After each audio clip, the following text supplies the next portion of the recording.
The following is brought to you by the Social Suplex Podcast Network. This is All Things Elite.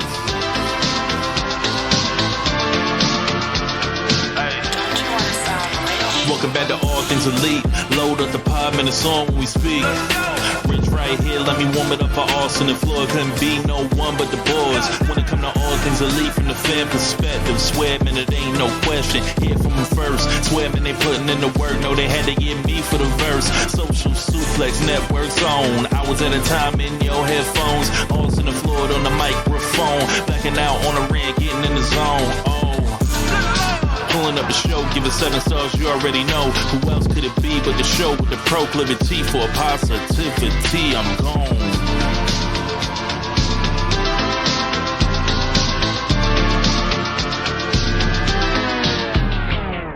Hey everybody, this is Floyd from All Things Elite. The next couple episodes, there's a little numbering issues because we actually thought we lost the episode. Austin's going to announce this episode is episode 209. It is actually 210. And then episode 210 is actually 211. Just kind of want to give you an update. Also on this episode, at the end, it ended abruptly because we had a power outage during the show. So you might hear us end in mid-thought, and then I will do my sign-off. I appreciate you all for supporting the show and listening. Hope you enjoy it. As always, whether it's home, work, or school, always do your best to be elite. Hello, everybody. Welcome to the 209th episode of Social Suplex's podcast about AEW with a proclivity for positivity. Welcome to All Things Elite. My name is Austin Sumwitz. I am the host of this lovely show. And joining with me, as always, is my good buddy and friend, Mr. Floyd Johnson Jr. How are you doing, my man? I am doing great. Just watched some NFL football. We're not going to go a lot into it. But why would we? My it's sister, the Bears and the Commanders. My sister is a really big Bears fan. Really big Bears fan. And they have sucked. They have won 14 games, lost 14 games in a row. So I want to give a shout out to my sister, Michelle. I am happy she actually enjoys get to watch football. My friend Isaiah is from Chicago, so he roots for the Bears. And he was like, it's time to watch football. I was like, is that what you call what y'all do? I mean, you know, and then they come out and kick ass. Justin Fields and DJ Moore. Again, not a football podcast. I believe that's going to happen one day, but this is not the football podcast. I think we're going to do all things football, and then we can cover English Premier League and the NFL. There and you go. College. Yeah, there you go, because it'll be all the footballs. But for now, it's just all things elite. And it's been a great week. I had so much wrestling this weekend. I'd say borderline too much. Oh, we always say that, I feel like nowadays. Borderline too much, because it was like SmackDown, Rampage on Friday. So that's 3 hours of wrestling. Yep. Saturday, you had, it was NXT for 3 hours. And then you had Collision for 2 hours. And then Sunday, you then had WrestleDream, which we're about to review shortly. And then Monday, you go back to 3 hours more Raw. Then Tuesday, you get 2 hours of NXT. It's a lot. It's a lot. It's a lot. Yeah. No, my week has been solid. And shout out to Bears fans. Y'all have some hope for once in your life. But remember who runs this division is your Detroit Lions. Just make sure you remember that. But yeah, no, it's been a great week. Obviously, coming off the heels of WrestleDream, a crazy good show.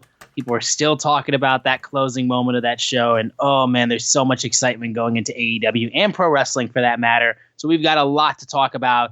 Before we get into everything, though, we want to make sure you guys are downloading this fine show on Google or Apple Podcasts. If you listen to us on Spotify or wherever you choose to listen to us, give us a share with your friends, family, coworkers, whoever you wish, and also be sure to subscribe so you never miss an episode of All Things Elite, and leave a rating and a review. It helps out the show tremendously, and the easiest way for you guys to support us, if you don't want to go through all that stuff, is if you follow us on social media. We are at AT Elite Pod on Twitter. You can also follow at Social Suplex, who make this show possible. Check out all the other shows they have on their network. You won't be disappointed.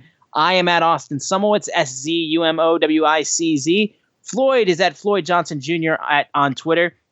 Before we get into the show, too, I will mention, too, this past Friday, Ed Sheeran dropped a brand new album, Autumn Variations. It is a required listen if you listen to this podcast and you are at all an enjoyer of the content that I put out or the content that Floyd puts out.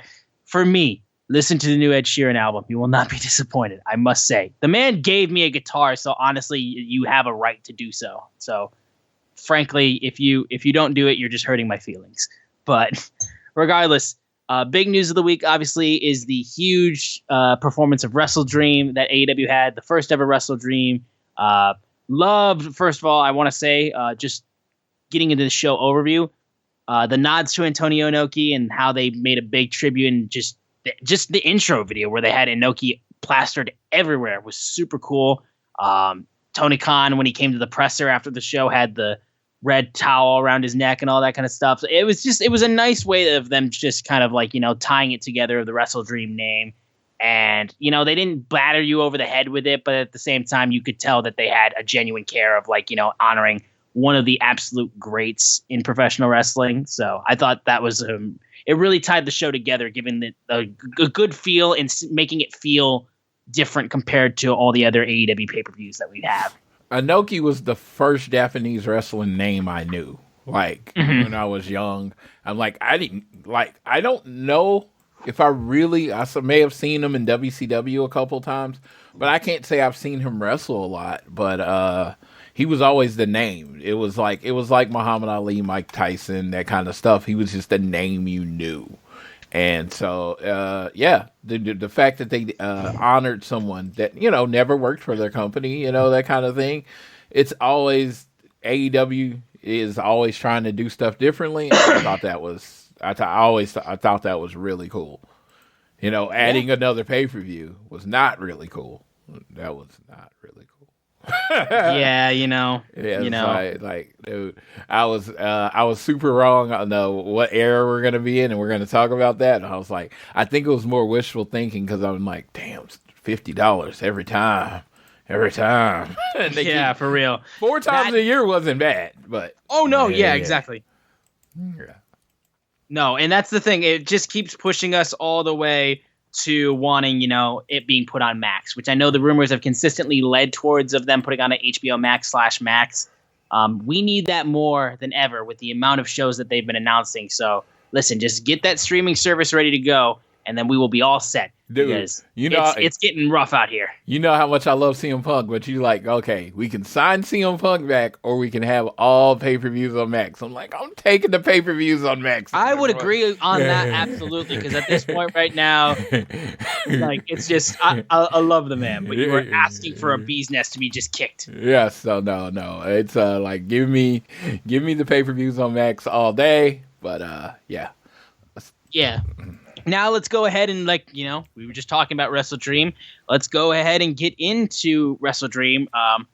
Real quick, we will go through mainly everything that we got from 0 Hour, which was fine, but mostly, it was a 0 hour as you could get, with just, matches that not a lot of them had much going for them, except for one. The 8-person mixed tag match between Diamante, Lee Moriarty, Mercedes Martinez, and Shane Taylor versus Athena, Billy Starks, Keith Lee, and Satoshi Kojima. This was a match where they just put as many people into the ring as possible. Keith Lee teaming with Athena is weird. I just didn't understand. And Kojima is just there.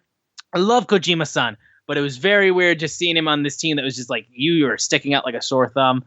But they did a good job. But, I mean, there was really no reason to care about this match, but it was at least a good to get some faces that people like, especially Athena, Keith Lee, Kojima, and then Billy Starks, who is officially signed as well. Congrats to Billy Starks for officially being All Elite. So I had to make sure we mentioned that as well. But the match itself was fine. She deserves her banner. Where's her banner?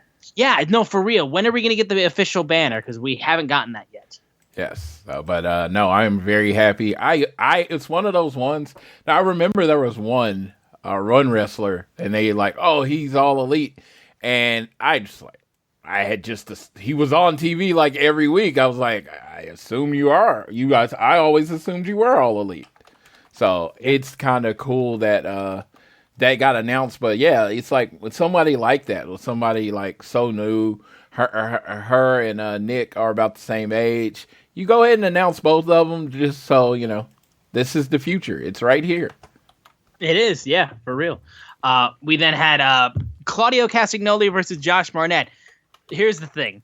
The only thing I had to say about this match, because Claudio got the victory. And then, by the way, the Kojima-san was able to get the pinfall victory for his team in the last match, if you wanted the result of that. But in the Claudio versus Barnett match, Claudio got the win. But here's the deal. This gave us the blessing of my brand new all-time favorite commentator in the history of professional wrestling, which is a high bar for me, Jon Moxley. This man is psychotic, and having him on commentary is one of the... I never asked for this. I never knew I wanted this, but now that I have it, I want it every single week.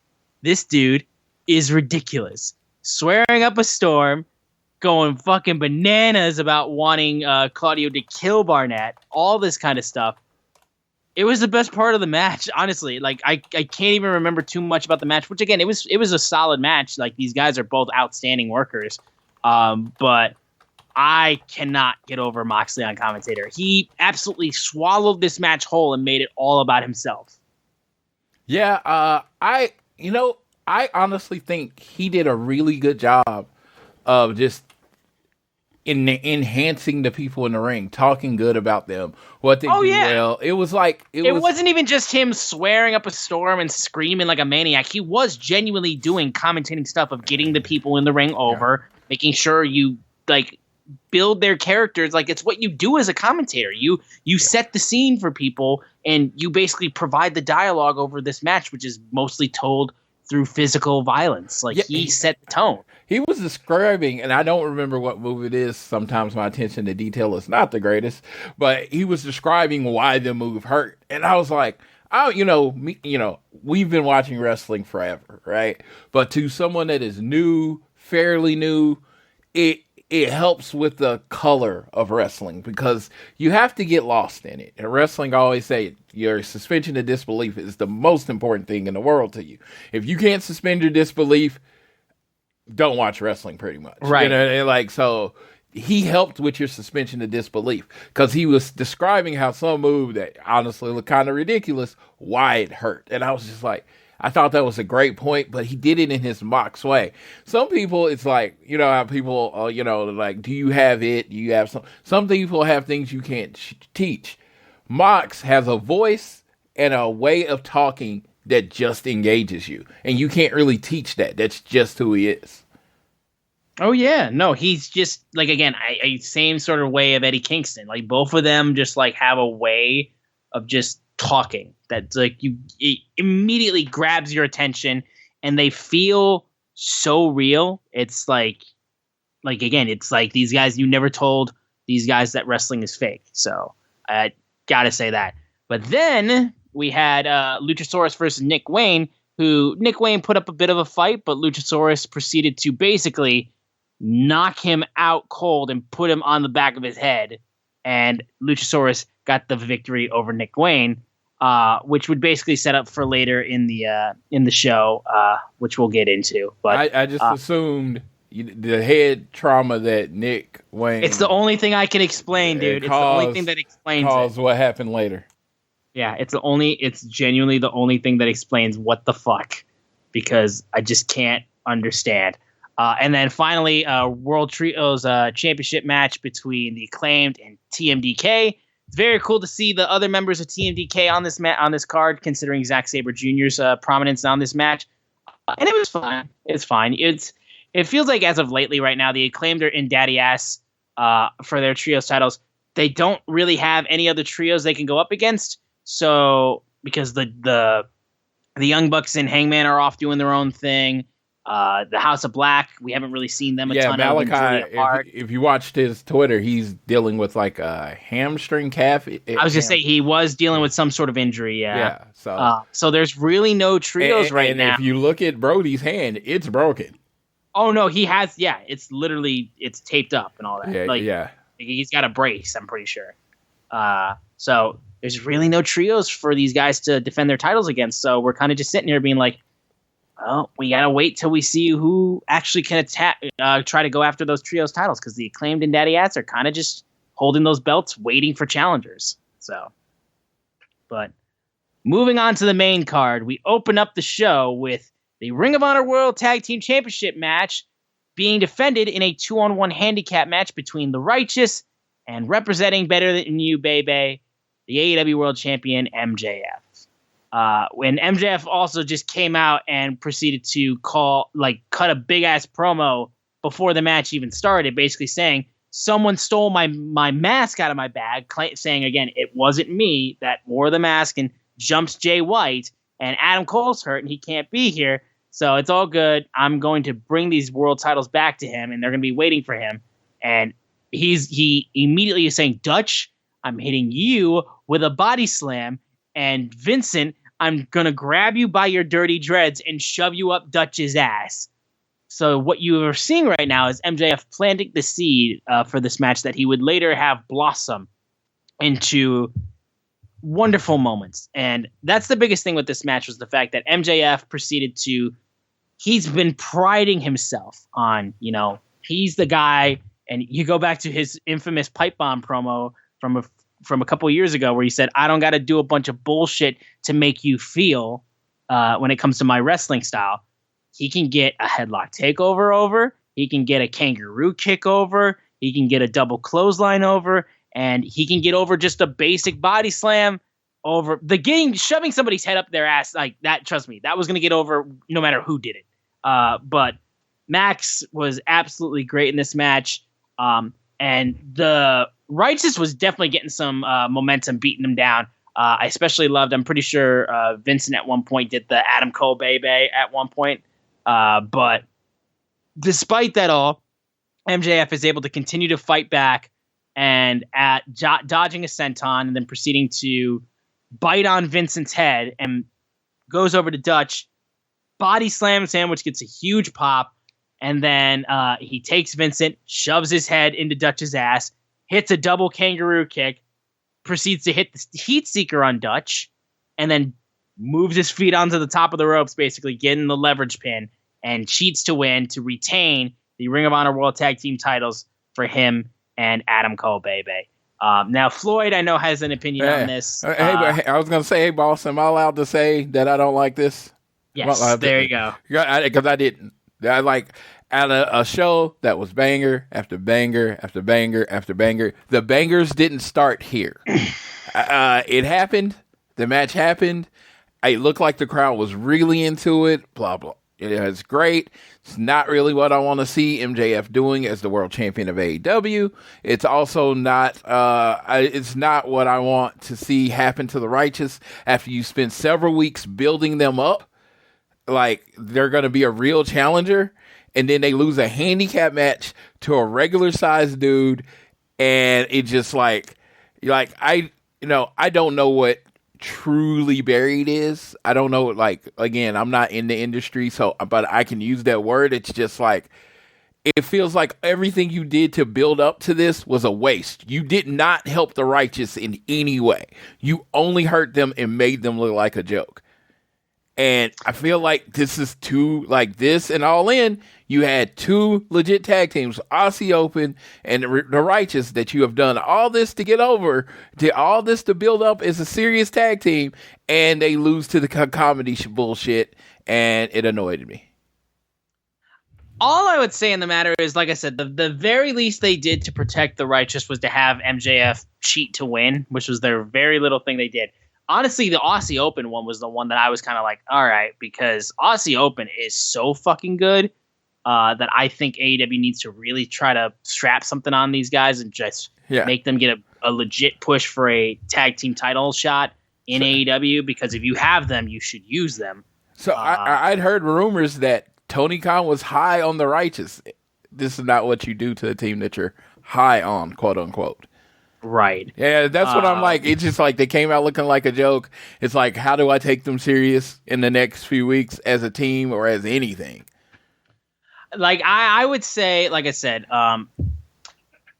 because again, the Ring of Honor World Tag Team titles, it's a good story at least on that matter, but it really just depends on because like I said, if the way that they're setting it up, and because Adam Cole's gone on Twitch saying his injury is legit, he's getting surgery and all that kind of stuff, and all these types of things. Britt Baker said the same as well, and they're really trying to make they're pushing the idea that this injury is a shoot and it's not a work.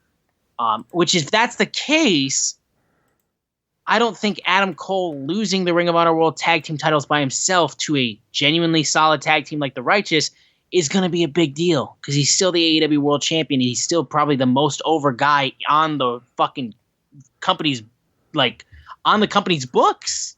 Yeah. So this only leads me to believe that the injury with Adam Cole is a work. So that's how I feel on that matter. Because if it's not, then why does MJF still need to be one half of the Ring of Honor World Tag Team titles? I'm sorry. It's because he's not on Ring of Honor doing anything with it. That's my thing.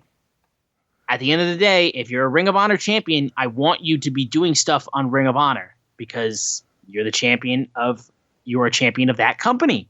I don't care if it's owned by the same person. NXT people, they defend their stuff on NXT. They don't always just show up on WWE and then never show up on NXT. Unless, of course, you're going to just call a main roster guy down there and just have them win one of your main titles, especially for a guy who is over like Trick Williams and loses the North American title after 3 days. Bullshit. Sorry. Had to get that out of the way. Yep. Justice for my boy Whoop That Trick. But yeah, no. So again, I get why you're bummed out about this, and again, it's just because I feel like we're so high on tag team wrestling that Oh God, we want tag team championships in any company to be treated with respect. Yes, and this was not when a man defends a tag title by himself against a legitimate tag team, it's always going to cause room for. Yeah, I mean, if this was like Will Hobbs or Wardlow or, Lance Archer, any of the giants, it makes sense. Big guys are supposed to be able to be so tough they fight two men. But this is like a dude that's literally smaller than both of the other guys on the team. And he's like, oh, he cheated. I'm just like, dude, just jump him and end this match. That kind of thing. It's just like, I don't know. It's just... I don't know. I think there are things that you could do to save them, but I don't think you did any of them. And it was like him cheating was like, whatever. I don't know. Again, I will say this about it. No, I have spent way too much time talking about this match. This goes against. I'm going to focus on what I like. I didn't like this. It was for someone. The crowd fucking loved it. The crowd was into everything. Shout out when he body slammed, it was like, oh my God. So no, I'm going to focus on that part. I personally, as a tag team guy, I just could not see doing that to the Righteous. Maybe they loved it. Maybe they were like, man, this was so entertaining. I don't know. I personally, as someone, wasn't for me. All I know is that MJF wore a Seattle Sounders elbow pad, and that popped me because fuck the Oklahoma City Thunder. Who's the Seattle Sounders? Seattle Sounders is a former NBA team that no, you mean Sonics. Super Sonics, yeah. Sounders that's the MLS team. Damn it. I was like, who the hell's the Sounders? Sorry, I was watching soccer earlier. I had soccer on the brain. No, Super Sonics, yeah. Sir, they were offered an opportunity to build a new stadium. They said no. Seattle did not leave them. They told Seattle they didn't want them anymore. Well, again, you get into see. Here's the deal. Yeah. I'm a sports guy. You get into the concept of building stadiums in certain towns. And you come on home. These are not city friendly deals. I would say. We renovated our arena for the Thunder, and now they're like, hey, we need a bigger arena. Guess what? Passed. Let's go. Let's build up another stadium because you know what? We want a basketball team. Seattle did not.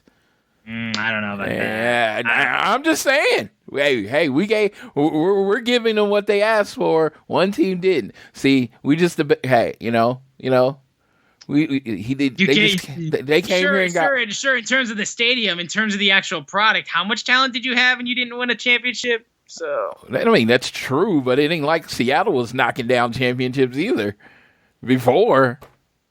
Well, at the time, yeah, I mean, they had Gary Payton and Shawn Kemp and no titles. So this is just kind of like sticking with the franchise's history, right? All right, well, we're going to move off of this right now. And literally, I said Sounders just because I just was literally watching soccer a little while ago. So that's on me. But moving on, the Ring of Honor World and New Japan Strong Openweight Championships were both up for grabs as Eddie Kingston defended both of his titles against the Ring of Honor Pure Champion, Katsuyori Shibata. Now, considering, first of all, I never got to talk about Eddie Kingston finally getting his really big singles moment in AEW at Grand Slam. Like, that was so fucking amazing. And like I said, the Claudio Kingston match was like, I was so glad that we finally got that. I felt like it could have been even better. But that's just me being nitpicky, I feel like. But it was already really good. But I was just so happy for Eddie. And now, of course, he goes up against a legend in Shibata. And these guys kick the living fucking shit out of each other. Like, the kicks, the chops, the strikes these guys really laid into each other was absolutely outstanding. Kingston was literally getting his back, like knees into his back at one point. But eventually, he's just spinning back fists constantly on these guys, and it didn't matter. He was just fighting, and eventually was able to hit a power bomb after a spinning back fist, and he retained both of his championships. And then these two men just showing respect after the match. This was a damn good match. Definitely, if I know, Floyd, you picked up right after this, even though you weren't a fan of MJF's match. You were right back on banger on after banger after banger. Yep. I mean, this show was, like I said, it was the shameless of shows because it was a bunch of bangers, and this one just hard hitting, physical. Like Eddie Kingston, the man of all people in the world, the man representing Ring of Honor is Eddie. I will fight anybody. Kingston, the crazy man. I don't fit into the world. I love it. And him and Shibata just went out. I'm not a technical wrestler. Yeah. I kill people basically. Him and Shibata, like they were beating the crap out of each other. It's like these are the moments where it's like, your suspension of disbelief is perfectly intact in this whole match because they knocked the crap out of each other, and then the spinning back fist, boom, boom, just every time, and then he finishes them off with a power bomb. Oh God, I love this match. I love Shibata. I've been a Shibata fan forever, and he almost tried to put him to sleep in the match. It was just like, dude, they understand it. This is Kingston's perfect spot.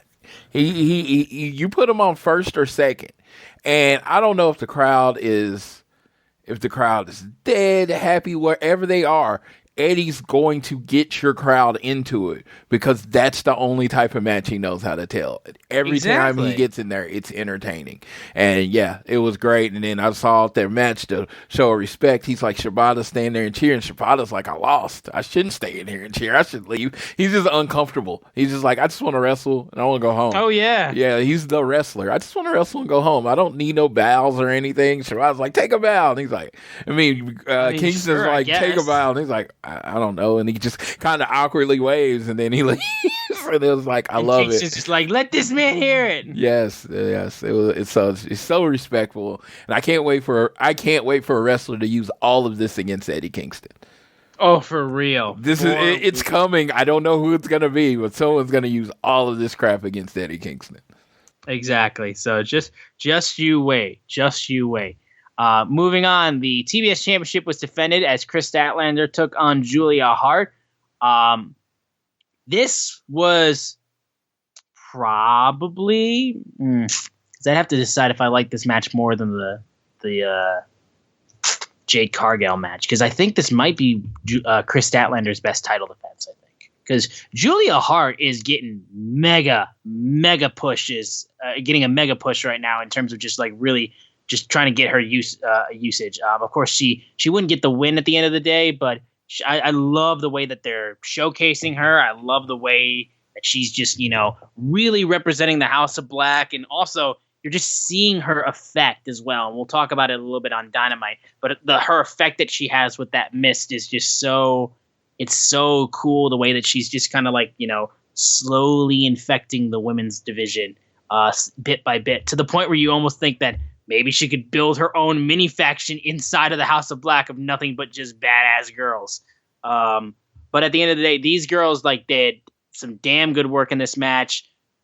Chris, at one point when Brody King distracts her, like, her legs get taken out and she just takes a fucking vicious bump. And there's some great work of Chris just using her strength in this match. At one point, Julia is trying to spray the mist, but Chris basically slaps her, and then it goes right out of her mouth. As she goes up there to the top rope, Julia Hart comes up and then hits a spider German suplex, and then connects with a moonsault, but just barely. Chris Statlander gets her foot on the ropes, and then afterwards, Julia Hart gets the Heartless submission, but then Chris is able to take her, pick her up, get her with the Sunday Night Fever after, I think, she hit a tombstone and then the Sunday Night Fever, and then she gets the victory over Julia Hart. Like I said, this was really good. Considering this was the only women's match on the main card, they did a damn good job. And I do like, at least, like I said, Floyd's not a huge fan of Chris Statlander. I am, and I think she's doing a damn good job with the TBS Championship, even though they haven't given her a ton of mega opponents for her to go up against. Julia Hart, like I said, she going from beating Jade Cargill, being her last match in AEW, and then going down to beating Julia Hart like this. Chris is getting some legit like big wins. So I like how they're really like utilizing her with the TBS Championship. And it's not like she's not having tough times beating these people. So I think Julia Hart is somebody to definitely keep looking out for, because, like I said, she's slowly infecting the entire women's division. I think it was only a matter of time before she really gets her big moment. But Chris got a big win. I thought this match was really good. Oh, no, it's not that, like, Chris Statlander's a great worker. She's, great worker. I just not super fan of whatever her character is, which I really don't know what it is. She's just a good wrestler right now. And that's great. And I thought this was a really fun match. I even said, like I said, it was a banger fest. And I thought this was definitely the best I've seen Julia look. It was either this match or the Jade match on Rampage, which is my favorite Chris Statlander match. She just looks like a badass. And I just love how tombstone, then she put her legs around it, then hits her finisher, and it was just done. It was just a dominating victory. They're building Chris Statlander as a dominating champ. She's beating everybody, and she's not just beating them, she's beating them convincingly. I am all about Chris Statlander right now as far as the champion. I think she's doing a good job for the TBS title, especially when you think about her predecessor as the TBS championship and what she did for it. You really need Chris to establish Chris as just a badass, more than a woman, all that stuff. And I think this match did it. Julia, future. She is definitely a future champion, future everything. She's so young right now. She's so young. So, and also too, a big reason why she lost too is she's about to get married. Yeah, she's getting married from what I understand, Friday the 13th. Because of course she is. Getting married to Lee Johnson, which is awesome. But yeah, I honestly thought it was kind of early for her to win anyway. I did not think they were going with Julia. I never wanted to listen to the prediction show. I never thought they were going with Julia this early. I think this is Chris. I think this title reign has much more legs, and I feel like it might end up being Julia, but I just feel like you wait a little bit before you get done with this one. Right. Moving on now, we had the AEW Tag Team Title #1 contendership match, an 8-man. It was a 4-team tag, a 4-team 4-way, basically. The Guns versus the Ring of Honor 6-man champions, the Young Bucks. Well, 2/3 of them at least. The Lucha Bros and Hook and Orange Cassidy. You when you see this match on paper, you already know what you're going to get. Moves on top of moves on top of moves on top of moves. And yeah, I thought this match was a lot of fun. I thought the performances by everybody was outstanding. I just gotta say, like I said, I'm honestly looking at this more and more, and I just can't believe how big the Guns have gotten since, they first were. Because I always bring this up when they were in the pandemic era and they were just in the crowd, just chanting and holding up signs and doing a whole bunch of shit like that. I still remember when the Guns were at that level, and now they're doing these big matches. And like I said, they've been outstanding. Hook and Orange Cassidy was fun, I would say. They were a fun little tag team, but I felt like there wasn't even a ton of them playing off each other for the most part. I did especially love the dueling Northern Light suplexes between Hook and Matt Jackson. But again, bit of a pet peeve of me when it comes to the Young Bucks stuff. Of course, I'm all for like storytelling with like injuries and all that kind of stuff. I'm all for that. I think it's great when you utilize that. My biggest problem is that the Young Bucks bring that up and then do a whole bunch of moves that require them to use that injured body part, and they do it without any kind of problem or any kind of, this is causing me physical pain. So that's one of the biggest things I love the Young Bucks, but it's always been a major thing that's bugged me. So I had to bring that up. But the Young Bucks got the win, beating Penta with the BTE trigger. So they are your number one contenders for the AEW World Tag Team titles. So, hey, FTR, we must dance this dance yet again. So watch out for the Bucks yet again. And honestly, this is the point where they'll probably beat them, if I had to guess. This was the most disappointing finish of the night. Oh, it was. Why? I saw that and I'm just like, completely selfish reason. I said that I'm out, and they pulled me back in. Yeah. I was like, I'm done traveling this year for wrestling. I promise the next thing I might go to is WrestleMania. I'm done. There is one match that can literally get me to travel at any time in this country, any day. One match. One. It's when you take my two favorite tag teams and you put them in a match together. Yep. Well, guess who's traveling? So in this Fatal 4-Way, I don't know if y'all recall I said anybody but the Bucks. I didn't care. Anybody but the Bucks, because I knew what the Bucks meant. I knew the Bucks meant Bucks and FTR in LA. I knew Bucks and FTR at Full Gear. I knew what it meant. And it also meant I was traveling again this year. Yep. I'm watching the match. Come on, Lucha Bros. Come on. Hey, Orange and Hook. Yeah, let's do it. Anybody. Guns. And the Guns. Oh, bang, bang. Yeah, guns up, baby. And then they got the pin. And wow, it just like, I like exasperated. Not because I don't like the Young Bucks. It's actually for the exact opposite reason. Because I love them so much, and I know I've always said, with giving enough time, if you put Young Bucks and FTR in a tag match together, I don't care where it is, give me enough time and I will be there. Feel like a month, roughly 2 months. I feel like that's enough time to make it to LA. So I'm not saying I'm going, but I'm definitely not as sure about not going as I was on Sunday about 7:00. Yeah, it seems like you're pulled back in. Yeah, so no, I really enjoyed this match.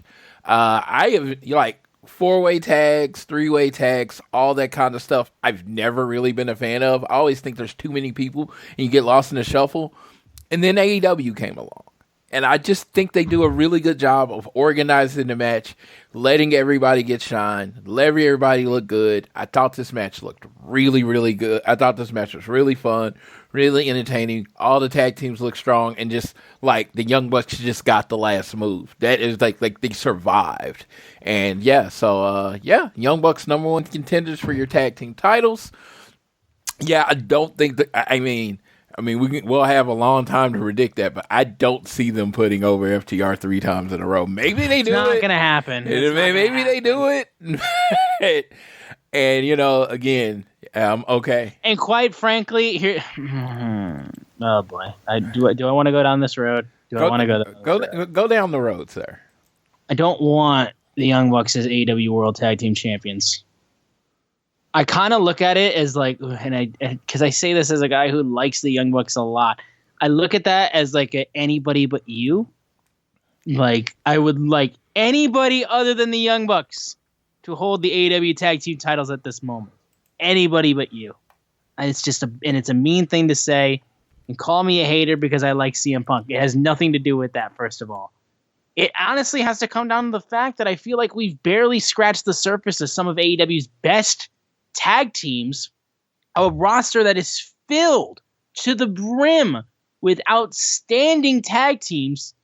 And if we go through the history of the AEW World Tag Team Champions, SCU is your first champions, Kenny Omega and Adam Page, FTR, the Young Bucks, the Lucha Bros, Jurassic Express, and then the Young Bucks again, and then Keith Lee and Swerve in Our Glory, and then the Acclaimed, and then the Guns, and then FTR again, and then we're gonna get the Guns. Then we're gonna get the Young Bucks again.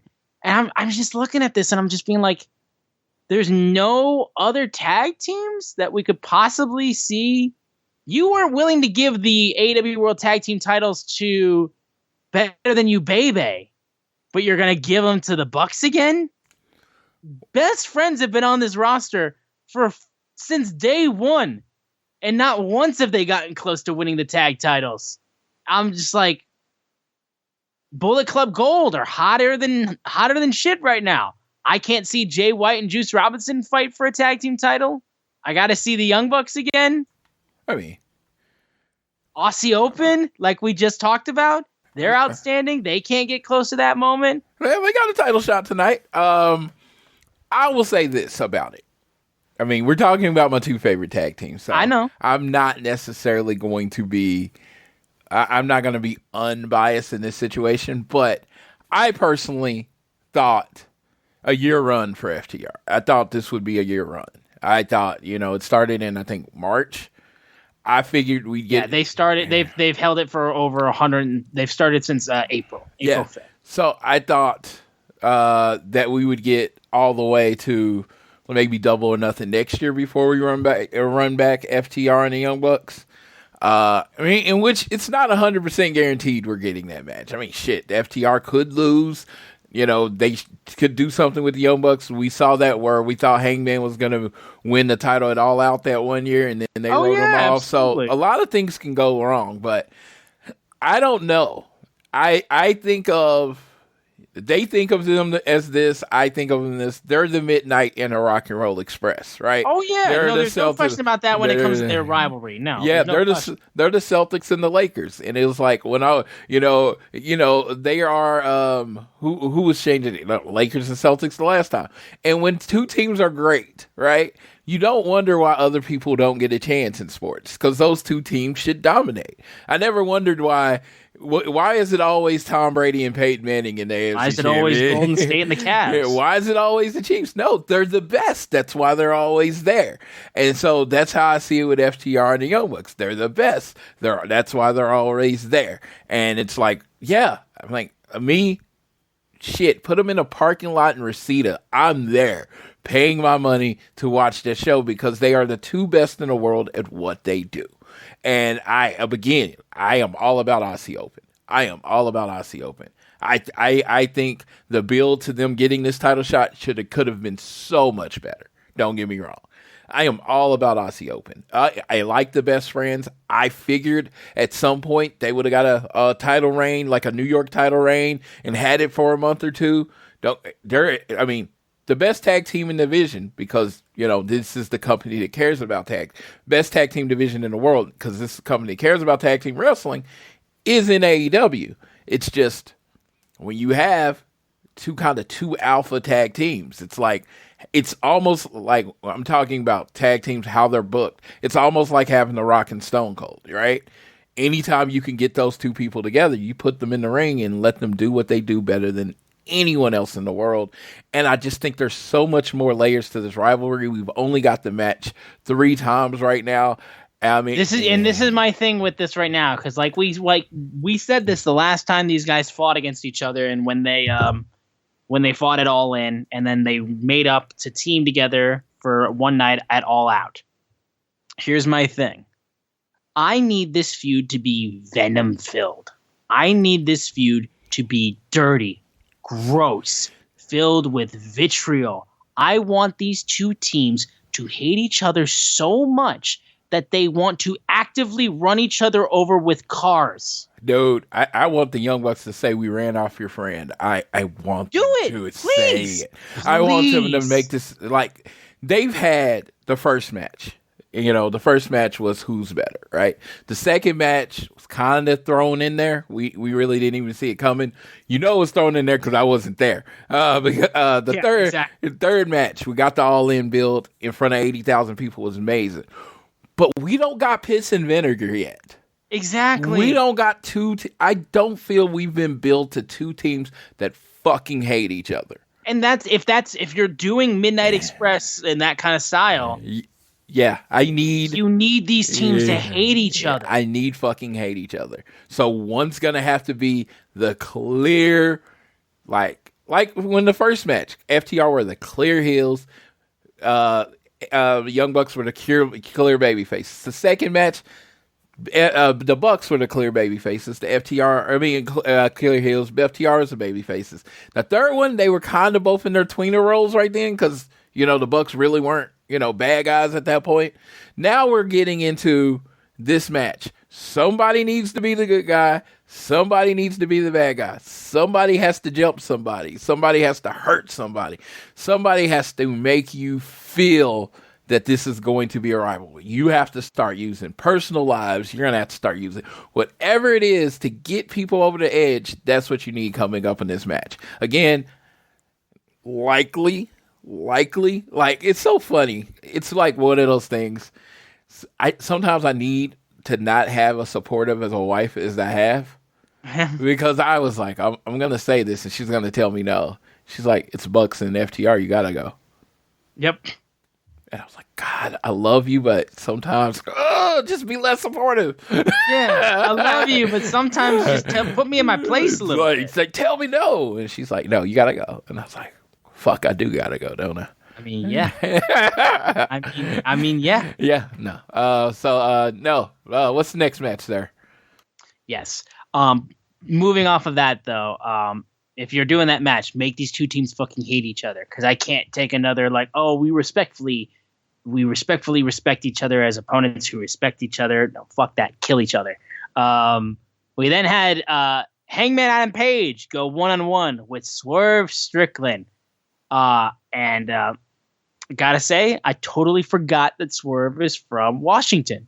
I forgot that he's from Tacoma and we're in Seattle. Because I was like, man, Hangman's getting a lot more boos than I would have expected. I'm like, are they turning on Hangman? I'm like, oh no, we're in Swerve's fucking hometown, you idiot.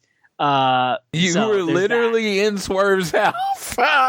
You're like, exactly. When he's saying whose house, Swerve's house, we're being literal. We're being actively literal. Yes.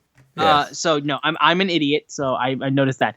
But oh man, Swerve took it to Hangman so fucking hard.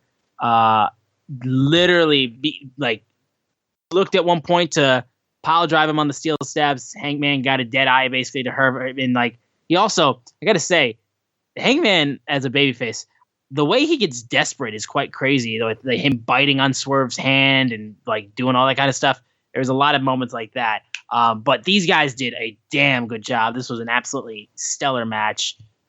Swerve is, again, I don't even feel like he's a star in the making because this dude's a star, in every sense of the word. He's absolutely fucking outstandingly good. As the match is going on, Hangman is able to hit the buckshot lariat, but his arm is injured from the match. He covers, but then Nana proceeds to grab Swerve's boot, puts it on the bottom rope. Paul Turner sees it and starts ejecting him, but Nana's not leaving and arguing with him. He goes again for the buckshot lariat, but then Swerve proceeds to take Prince Nana's crown and smack him over the head with it. He covered him. Hangman kicks out, but then eventually he gets hit with the house call twice and the JML driver, and Hangman Adam Page takes the loss. Swerve Strickland gets the win, basically being like, your spot is mine now. This is absolutely huge win for Swerve. I think it absolutely solidifies him as, like I said, if he's not a star in the making, he's a star now. Because this dude is outstanding.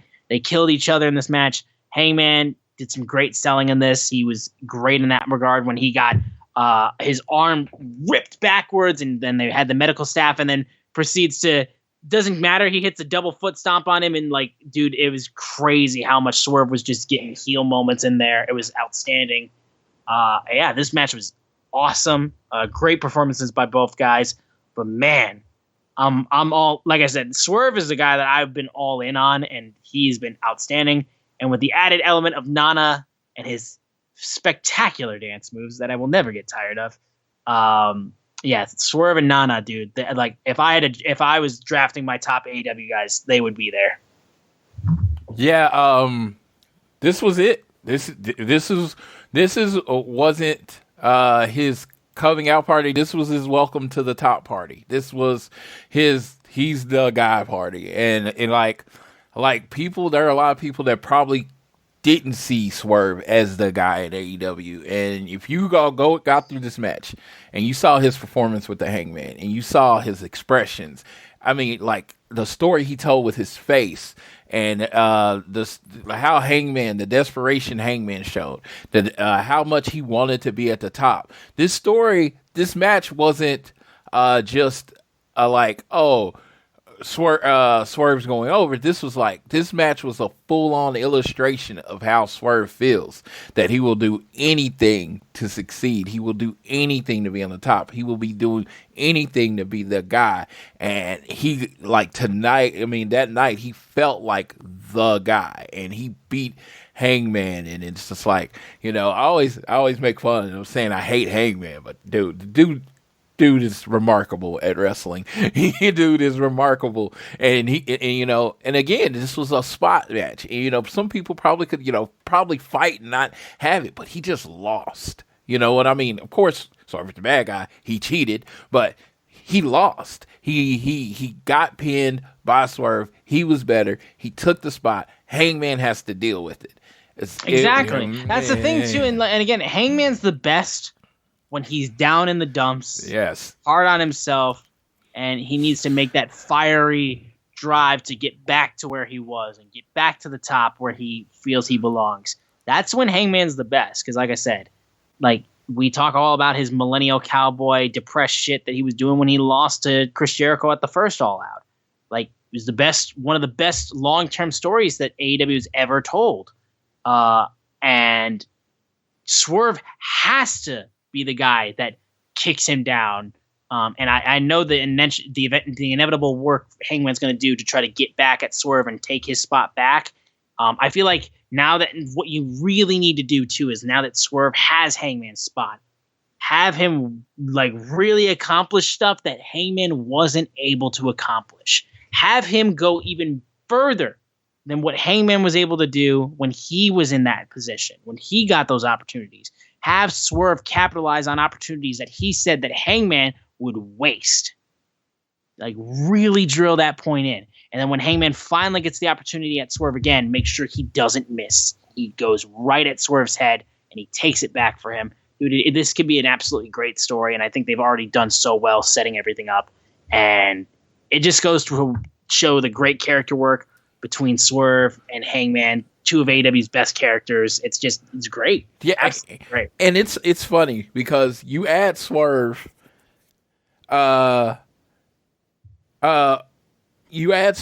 into an already loaded top of the card. Like, Kenny hasn't been in a title match in a long time. You got Takeshita, you got MJF, you got Jay White, former New Japan World Champion. You have Jericho.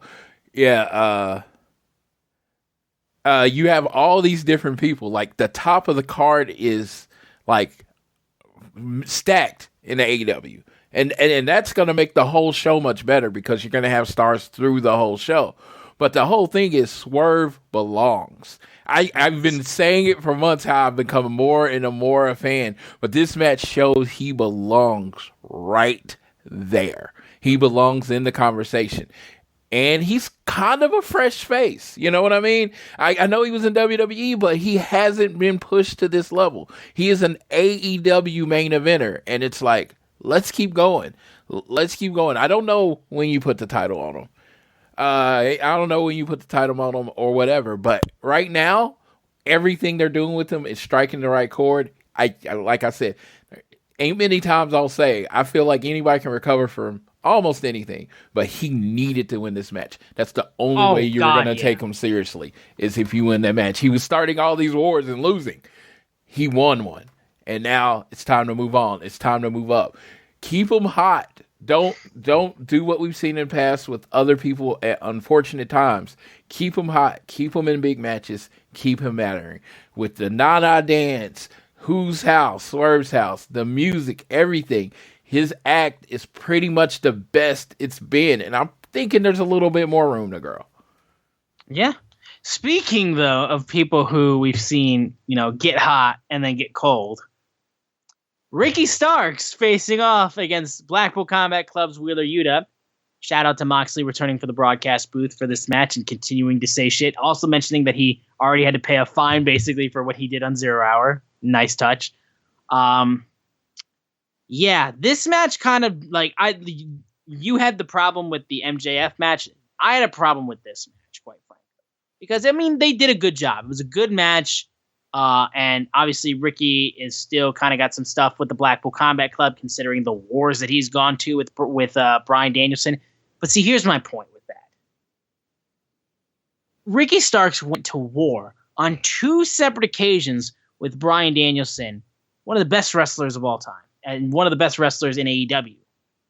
And I firmly believe, because like I said, I saw the strap match in person. It was fucking insanely good. Outstanding match. And then Sydney saw the Texas Death Match in person at Collision. If you were going to do 2 vicious, hardcore matches between Bryan Danielson and Ricky Starks, and you're not going to have Ricky win one of them, I got a problem with that. And literally, Ricky, the only thing he can use right now is the fact that he didn't tap out. He just passed out, and he survived, basically. You didn't kill me. But then he goes out on WrestleDream, and he faces Yuta, sloppy seconds of the Blackpool Combat Club. No disrespect. I like Yuta a lot, but, it's the sloppy seconds of the Blackpool Combat Club. And I'm just watching Ricky in this match, and it's just the fire isn't the same from when I saw him in that death match, in that Texas death match, in that strap match. Ricky was putting on performances of his life. And when I hear rumors and when I hear people coming out saying that there's been interest from WWE and Ricky's kind of feeling like, maybe there's a 75% chance he jumps, I can't really fault him, if I'm being fair, because Ricky is so fucking good. He's so good. I feel like Collision has been the show that he's really been allowed to shine. And we've had, of course, he got injured at one point during his hot run, but he's been stop-start so much. And I think he's really getting tired of it, at least from what I've seen. Now, I don't know what's more left in the future for Ricky going forward on AEW. I don't know. So we'll have to see what they do with him. But quite frankly, like I said, for him to lose 2 big matches like that, the strap match and the Texas Death Match against Bryan Danielson, I'm sorry, he's just not at the level that I feel like he deserves to be and where he should be. And this match just kind of was a combination of me just being wanting more from Ricky Starks, wanting more of give my boy some help right now, dude, because this dude's outstanding. And listen, could he do well if he went to WWE? Absolutely. But I also feel like he could be in a weird spot where he's looked at like LA Knight as just an Attitude Era ripoff. There's a reason why he got compared to The Rock a lot. I feel like he's going to get in the same fucking boat that LA Knight is in. LA Knight could get to the top of the top. I don't believe they want to do that, but we'll see. I feel like Ricky would be in the same boat. So I would like AEW to actually capitalize on Ricky and make him want to stay. Because having him lose those 2 matches, like I said, I love the matches. I think they were great. The strap match is one of my best favorite matches this year. But Ricky should have won at least one of them. I'm just saying. Because he's got no fire going into this. You beat Yuta. Cool. A lot of people beat Yuta. Floyd, are you on my same wavelength right now? Because this is my big level of negativity on this show. This was the only thing that really bothered me. So I started my own head canon, and I don't know if this is what they're trying to do or what they're trying to do. But This is how I saw it. I saw this as the story is they're building Ricky's frustration. He keeps almost getting there. And he doesn't get there. He doesn't get the win. He almost gets the win almost wins the title against Punk. Almost wins the title against Bryan Danielson. He gets the strap match or whatever with Bryan Danielson. He almost. And they're just telling a frustration story with him right now. And he's going to snap at one point. And I think that's when the elevation comes. So maybe I'm wrong. I just feel like all of this is telling a story. Him getting put back in a match with Willa Yuta, that's something, either another frustration. He feels like he's getting downgraded to a point, And it's just like all these things are just building the character of the frustrated Ricky Starks like a slow burn to the top. Maybe I'm wrong. But maybe I'm putting flowers on a shitty situation. But that's how I saw it. That's why I haven't got frustrated, because I felt like it was building to something. I hope that's the case. I really do. Like I said, I could be putting flowers on poo. You know what I mean? This might just be really, terrible Ricky Starks booking. That might be what it is. But no, I think it's going somewhere. I think Ricky is a strong enough character, strong enough worker to spin this and make you understand it. What they're doing with him, he's always on TV. He's always in matches that matter. If they didn't like him, he'll go away. And it's like the fact that he's always there. There's a limited amount of pay-per-view spots, but who always has one for the most part? Ricky Starks. Who's always... I agree with that, but at the same time, to be fair, I don't want Ricky Starks to become AEW's Dolph Ziggler. Yeah, and it's true. And I don't disagree with you at all. I'm like, this is not me disagreeing with you. It's just I'm hoping what they're doing is on purpose. I'm hoping they're trying to build this frustration in you on purpose. So it's like I said, it might not be. It might be like, hey, this is bad, But I just, trust in Tony type situation. That's what I'm doing right now. And yeah, we will. I think we'll see. We will definitely see going forward if I'm right or if this is just terrible. But I really enjoyed this match. Hard hitting. You could always count on Yuta for this type of match. Ricky got the solid win on the show. Maybe building to something later. We will see. But I really did enjoy this match. I thought it was another good match. I thought it was a good hard hitting match. Like I said, I'm hoping my boy Ricky gets treated with respect. I would have loved for it to be for the TNT title or the international title or some title that Ricky was holding, but I guess we can't get everything that we want. But maybe we get what we need.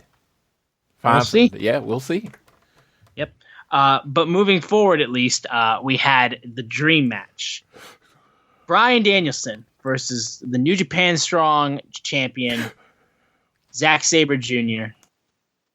This was exactly what lived up to my wildest expectations. This match was fucking incredible. I gotta say also, this match had probably one of the most brutal looking dragon screws I've ever fucking seen. Zack got dragon screwed, and I swear to God, I thought I saw his leg snap, like just in real time. It was ridiculous, absolutely ridiculous. But yeah, these guys gave exactly what. Here's the thing: it's weird because I'm obviously jealous because this was the match we were supposed to get at Forbidden Door 1, and my God, if I would have saw this match in person. But at the same time, I saw Claudio debut, so I can't really be that mad. But holy shit, man. These guys beat the living hell out of each other. Danielson able to beat the best technical wrestler going right now in Zack Sabre Jr. I think I'm fair to say right now that like Darby is my favorite AEW original. But in terms of like my straight up favorite thing in AEW going right now, Bryan Danielson might be it. This dude is just absolutely insane. And the comment he made about how he wants to make sure that he, stops wrestling at a certain point so he can be with his daughters full time. I love that. And man, if this guy's not trying to give every 5-star fucking match he can before he calls it quits, I don't know what else, dude. This man is absolutely wild and one of the best going today. Like I fucking love Bryan Danielson, and this match was unbelievable. Unbelievable. I love this match so much. Like Danielson's giving me like back to back bangers. Like it's ridiculous. This match was exactly as promised. It was everything that it needed to be. It was absolutely beautiful. I really enjoyed this match on like every level that you can enjoy a match. They did what they do better than everyone else. They took technical wrestling and they made it interesting. And it was just so good.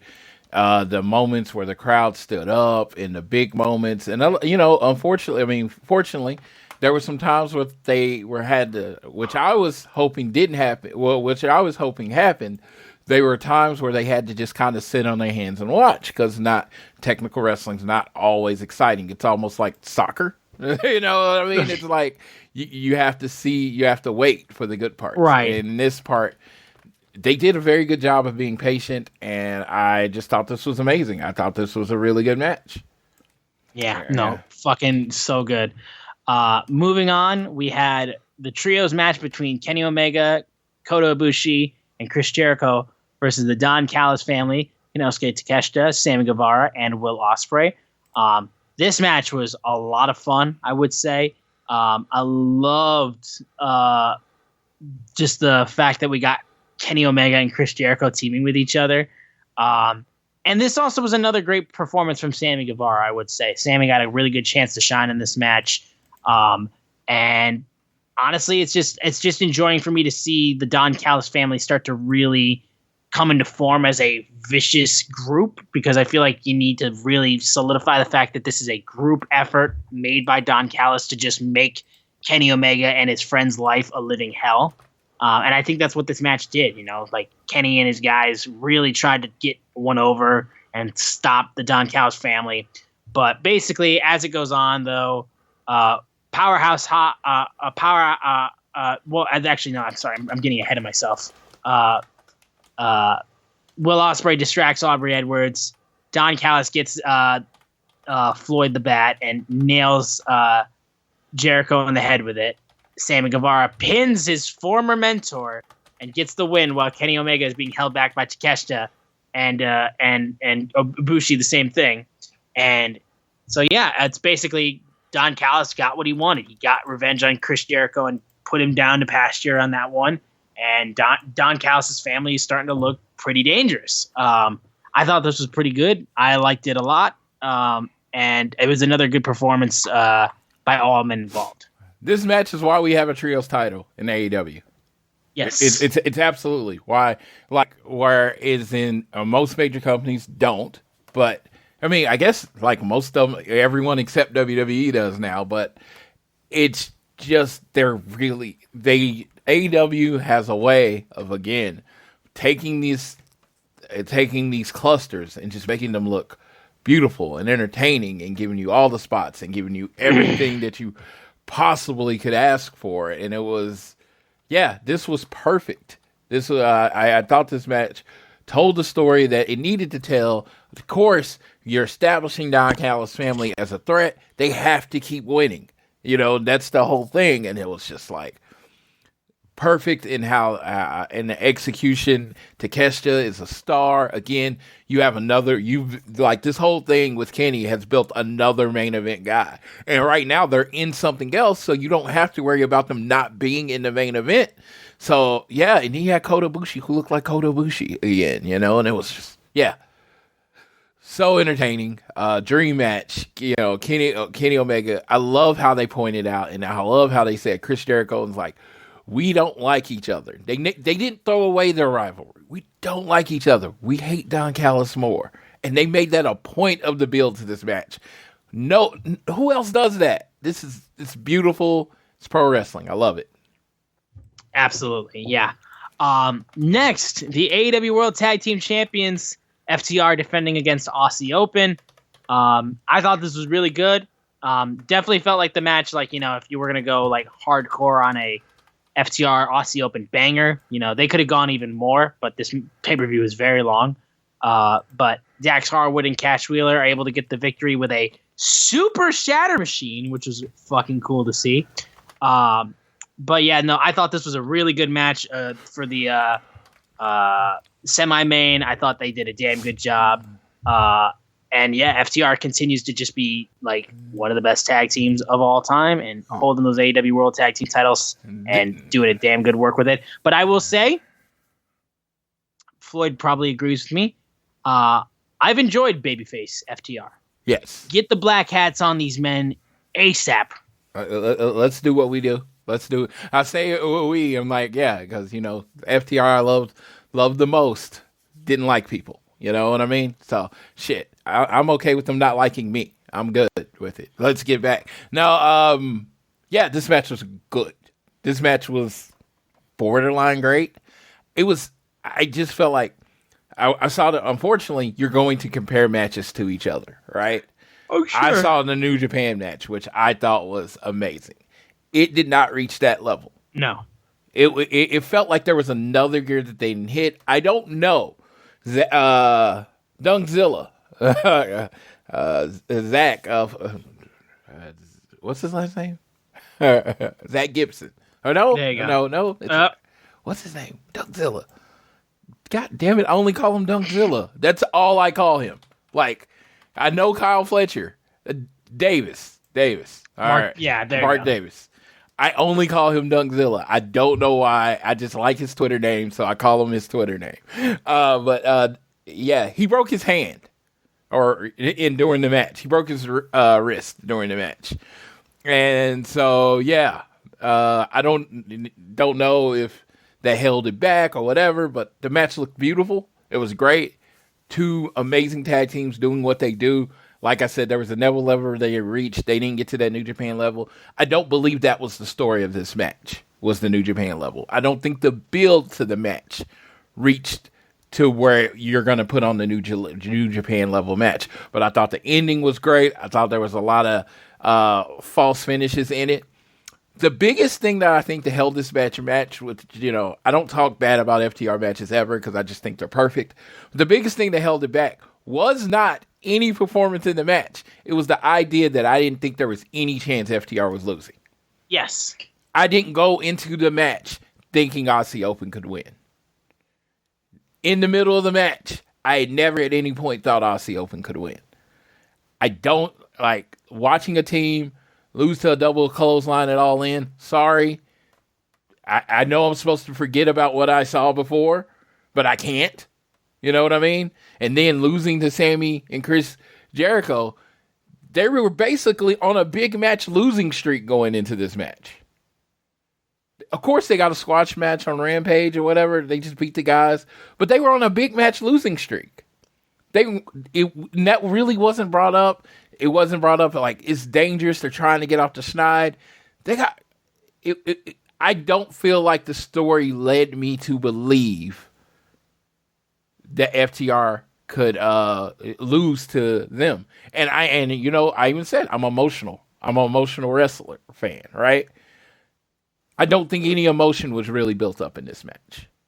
I don't know if it's the fault of, the bookers or whatever. I don't know whose fault it was. But I don't feel like there was enough story where I would be emotionally involved and I would fall for the false finishes. And because of that, like I said, this match was good. It was technically looking at moves, everything, I didn't see anything wrong with the match. I think this is the reason why we're so high on FTR turning heel again, because when you have a heel FTR, it just makes it so much easier for their matches to have more like going for it. You know what I mean? Yeah. Especially if you just like, we know they're the best tag team of all time, but if you constantly have them do slimy things to try to get their way and retain their titles and do all that kind of stuff. That's the thing with champions. There has to be reasonable doubt at some point. There has to be. Otherwise, again, the match is just a match, and you just kind of just like, oh, well, this was technically good, and this had a good spot, and all that kind of stuff. Reasonable doubt is so important for a wrestling match because it's the reason that makes you so invested, where you're like, holy shit, this person could win, or holy shit, they could lose their title right now. So you have a heel FTR, it's so much easier to build reasonable doubt, and it's so much easier for you to have like emotional like feelings into it. It's not that FTR can't make you care as babyface. It's not far from that. But, you know, against random opponents or stuff like that, or against teams that they're just facing for a week or two, you know, being healed, it's so much easier to make them like care about that match in the moment. If the last 2 Saturdays on Collision, Aussie Open had left them laying, like completely dominated them, was just faster, stronger, whatever, then I think I come into this match like, you know, they really might put Aussie Open over. But really, it was just, you know, some promo time, and it was just like, even in the match the night before, it wasn't, Aussie Open didn't pin FTR. Ricky Starks pinned X. Again, it's like, you didn't give us anything to go on in this match. It basically gave us the bare minimum. Yeah, you know what I mean? You didn't give us anything to emotionally grab onto in this match. So, I don't know. I try not to be super picky, especially when it comes to FTR. I'm like, hey, they show up, they're in the ring, Dax cash in the ring, 5 stars, 7 stars, whatever the stars are. But it was just like, in this match, I felt like there was a level it didn't reach. And I loved the match. I thought it was a really good match. It's just, when you get Aussie Open and FTR, I'm thinking Young Bucks and FTR. I'm thinking FTR and the Briscoes. And I just don't feel like it reached that level of the greatness that these 4 men should do. And I don't think it's their fault. I think it was everything that came into the match, not in it. It's like when they hit that finisher in the middle, and they hit their finisher in the middle, and Cash had to come to save. At no point in my mind did I think that they were going to get the 3. Yeah. And that's a problem. Yeah, so either way, yeah, we're not worried about FTR, but just no, FTR we gotta be able to care about, you know, all that kind of stuff, you know what I mean? But regardless of the fact, though, we move over to the main event. Darby Allin versus the TNT champion Christian Cage in a 2 out of 3 falls match. And this match was very, very good. Darby, God. It was so violent, it was uncomfortable. Dude, I mean, Christian literally 3 separate times goes to try to drop him on the stairs. First time, misses. Second time, Third time, I actually thought he killed him. Dude, it was so good. And he's so terrible. And he's such a horrible human being. Oh, and he literally, like constantly looking over at Nick Wayne's mom. And also Nick Wayne's mom at one point, actively trying to, seduce Christian and then throwing water in his face. Spectacular. Can I say can I say Nick Wayne's mom's hot without getting canceled? Is that, can I say that? I'm asking, can I say it? I'm not saying it. I'm asking, is it okay to be said? I don't think at this point in time, considering the fact that, okay. Listen, Christian made it very clear. He doesn't have a father. So it's a little but I mean, I think it's common knowledge, but I don't think you need to bring acting. I mean, she was literally on screen more than fucking Darby Allin, it felt like. For real, honest to God. God. They Darby's focused on her. In the crowd. It was literally your friend's mom. I don't know if somebody in the back of the production is a fan of Nick Wayne's mom. Nick Wayne's mom is the screenshots, she was there. I felt like it was Taylor Swift at the football game. They made sure you knew she was there.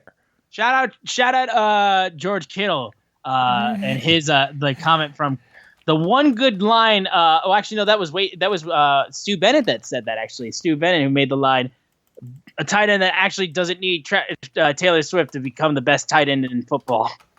Oh, who said that? Stu Bennett or Wade Barrett. Oh, okay. And he was talking about George Kittle. Talking about Kittle, yes. Yeah, he was talking about the non-Super Bowl champion George Kittle. Oh. Look at the Niners this year. Look at the Niners this year. I remember George Kittle was in the Super Bowl. I remember that. They lost to somebody. Oh, they lost to the greatest tight end of all time. That's who they lost to. I was just letting you know, letting people know when they bring up George Kittle. I knew there was a reason John Cena dropped all those chairs on you. It's because you don't know anything about football. Yes, like, just letting you know.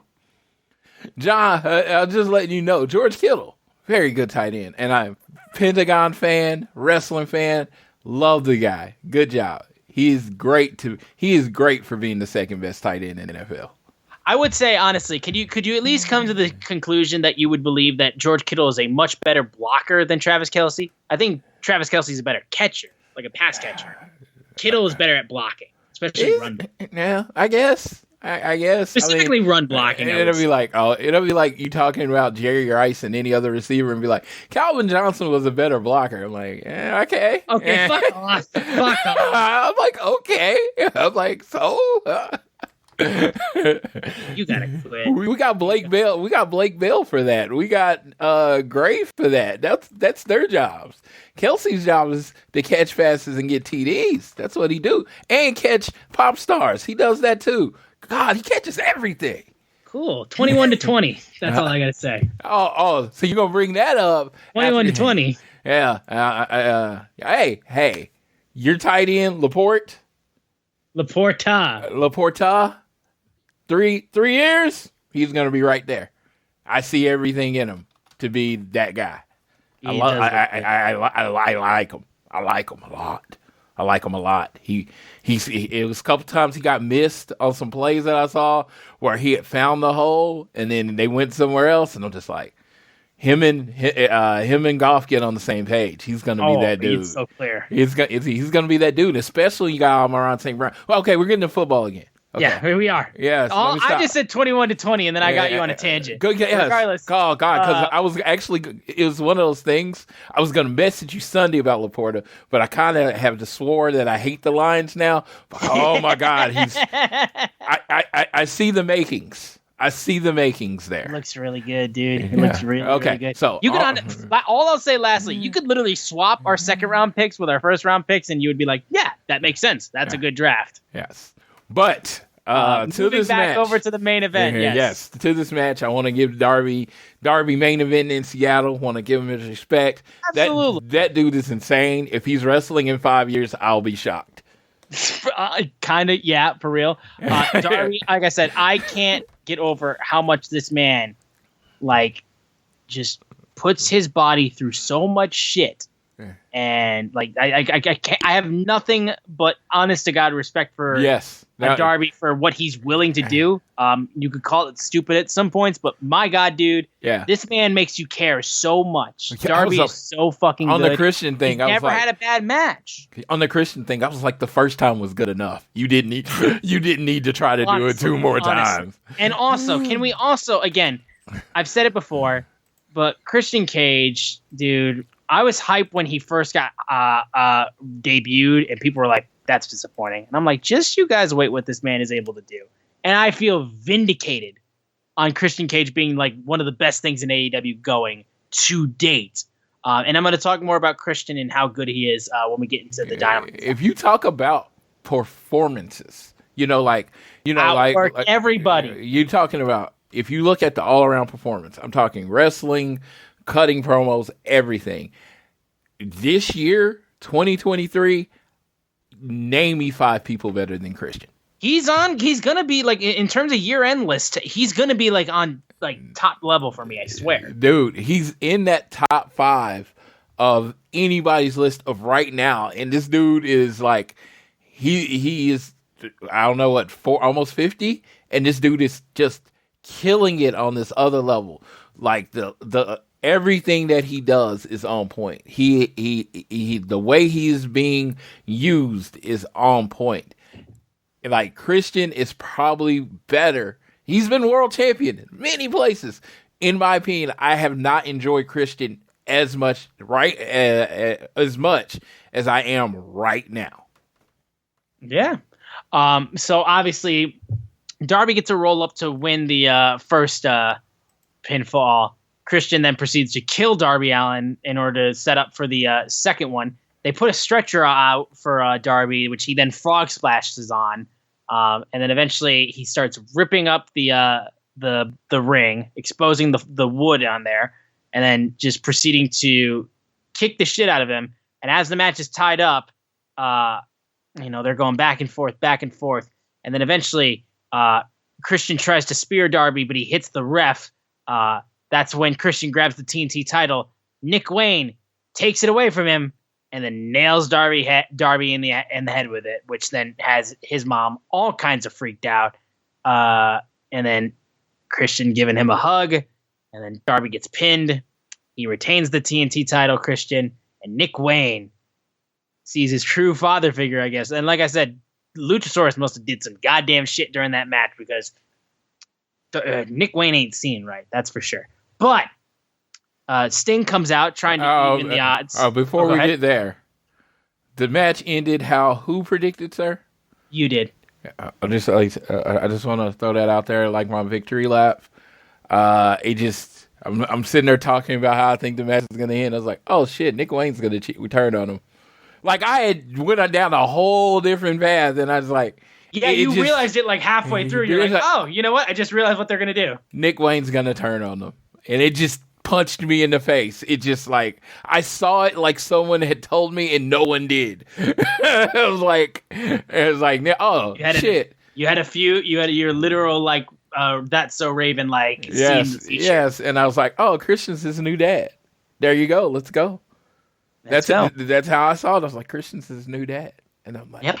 That's why they keep building the dad thing, and it was like, "Yep, I dig it." So, and now let's talk about the Sting finish. comes out. Yeah, Sting comes out to try to even the odds, and he ends up getting beat up as Luchasaurus comes out, and then Christian gets a chair, puts it under Sting's head. He's about to hit him with a concerto. Lights go out, and then our feature presentation. Man gets into a convertible, starts driving down the street of Seattle. Same time that a Mariners game is going on, as I believe. And he drives over a road that's got rated R written on it. He comes out, and the rated R superstar, Adam Copeland, also known as Edge, makes his way down the ring. Metalingus and all. He's in AEW. It had been rumored for months. Finally, Adam Copeland is in AEW. He gets in the ring, asks for the chair from Christian, and he looks and smiles and looks like he's going to give Sting a concerto. And then he smacks Nick Wayne in the back with it. He spears Luchasaurus and Nick Wayne as Christian Cage runs off. And he holds the TNT Championship up high from the top of the ramp. Darby and Sting are eventually back up on their feet. And then we get an image of Adam Copeland, Edge, shaking hands with Sting. Outstanding image to close the night. Adam Copeland is all elite. Fucking massive. Massive. So fucking cool. I'm buzzed about it constantly. It's so amazing to see. I'm going to talk even more about this with Dynamite, but what a moment for real. Yeah, I geeked out. I nerded out. I knew it was coming, and it was still amazing. Apparently, everybody that didn't know that WWE didn't own the exclusive rights to Metalingus is an idiot. First of all, I want to make sure everyone knows this. I listen to music. I don't know shit about the music industry. I figured the song that they've been playing for 10 to 15 years on their programming, they might have some kind of financial stake in. Sorry, I didn't understand. No, but he's best friends with the band. Yeah, so very, very similar to a CM Punk cult personality situation. So yes, and again, I thought that was an Edge theme song. I thought they wrote it for Edge. You thought it was like a Jim. You thought it was like a Jim Conti song. Yeah, I didn't know it was like. Yeah, I didn't know this was like a song that was just on the album. I mean, dude, I don't know. Wrestling music is wrestling music to me. I don't think of it outside the real world. But no, I thought that was funny. I had no clue. And when that song hit, because I didn't know what they were going to use. And when that song hit, I was like, because I had heard rumors that WWE. Also, not Jim Conte, Jim Johnston. What the hell did I say? Yeah, I was sitting there. Reading, and I kept hearing rumors that WWE didn't own it. And then the music hits, and I was like, yeah. No, see, that's really the thing. Good. I kind of knew that they were going to have Metalingus, and if they didn't, I was going to be heavily disappointed. Honestly, the thing that I noticed more so than Metalingus is that they got Beth freaking Phoenix to do the "You Think You Know Me," whereas "You Think You Know Him." That was Beth Phoenix's voice. I didn't. I found that out a couple days ago when it came out. I didn't know at the time. I literally heard it. And I'm like, that's Beth, isn't it? I kept telling. I'm like, I'm pretty sure that's Beth. And I was 1,000% right. But more so importantly, the fact that the Rated R Superstar trademark expired in 2020 and WWE didn't renew it, so AEW was able to use it. Yes. So it's his song. I mean, it's his brand. It's his nickname as well. Yeah, it's his nickname, and Adam Copeland. Adam. No, I'm just. Shout out Adam Elite Wrestling. At this point. Like I had a friend that said, to me that they didn't think Adam or Edge was needed in AEW, and I was like, they don't, they basically don't watch AEW to watch old WWE guys. Again, AEW was started by old WWE guys, but that's beside the point. I've heard plenty of now this is just exactly WCW shit. I'm like, guys, the reason Edge is different is Edge is basically a WWE guy. He had like some early stuff in WCW with as far as, in his indie career. Yeah, indie career. But he is a WWE guy. The first time I saw him was in WWE. All through his career is WWE. No New Japan, no Impact, none of that. So every matchup that he gets in AEW has the potential to be unique. And it has the potential to be something you've never seen before. I mean, even his first match is going to be against somebody he's never wrestled before or touched before. He talked about it. He was in the ring with Sting. The first time that it's ever happened that he was in a ring with Sting. And that's crazy. And, and in that moment when they're shaking hands, you have three distinct generations of wrestling. You got Sting that represents the 80s and 90s, most of the 90s. And, he's been wrestling for 40 years. You have Edge, 90s and the 2000s. And you got Darby, who's the current generation. You have three distinct generations of wrestlers in the ring at the same time. And if you don't care about that or that's lost on you, I get it. But to someone that, like, one of the things, I think I saw Sting's first national TV match. I saw Edge's first national TV match. And then I saw Darby's first national match in AEW. As somebody that has been around for that long, that moment, those three people in the ring staring at each other meant everything. Yeah, no, exactly. And again, it's just an absolutely huge moment. And can we also, guys, like, for real, this goes for both sides. Can we stop, like, being like, you betrayed your company when people go work somewhere else? I'm talking not just about Adam Copeland, but I'm talking about Jade as well. You know what I've learned on that? I think the people that do that are unwell and they do it for attention. I don't know anyone that I speak to that has that opinion. Like, not one person. Do you?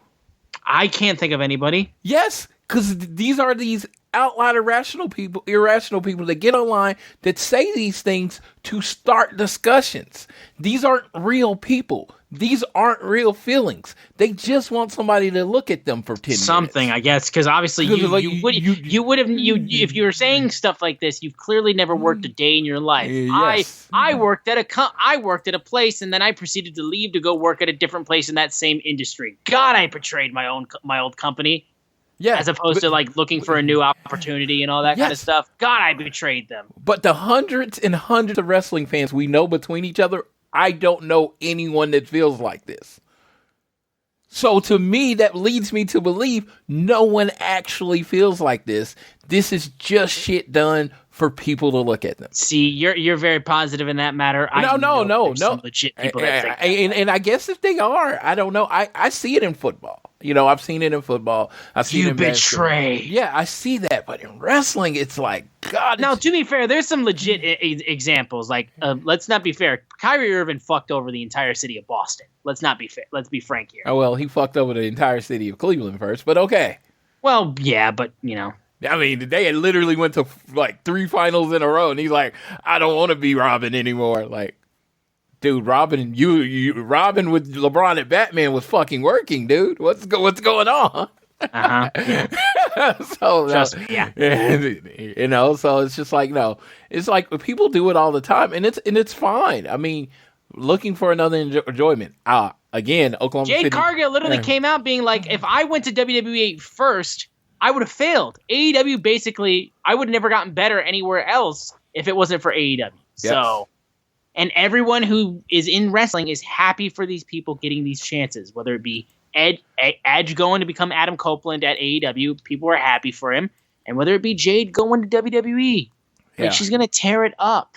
Yes, I'm so angry that you got another job. Edge basically said in his interview that he just wanted to be used more in WWE, and they had nothing for him. Yeah.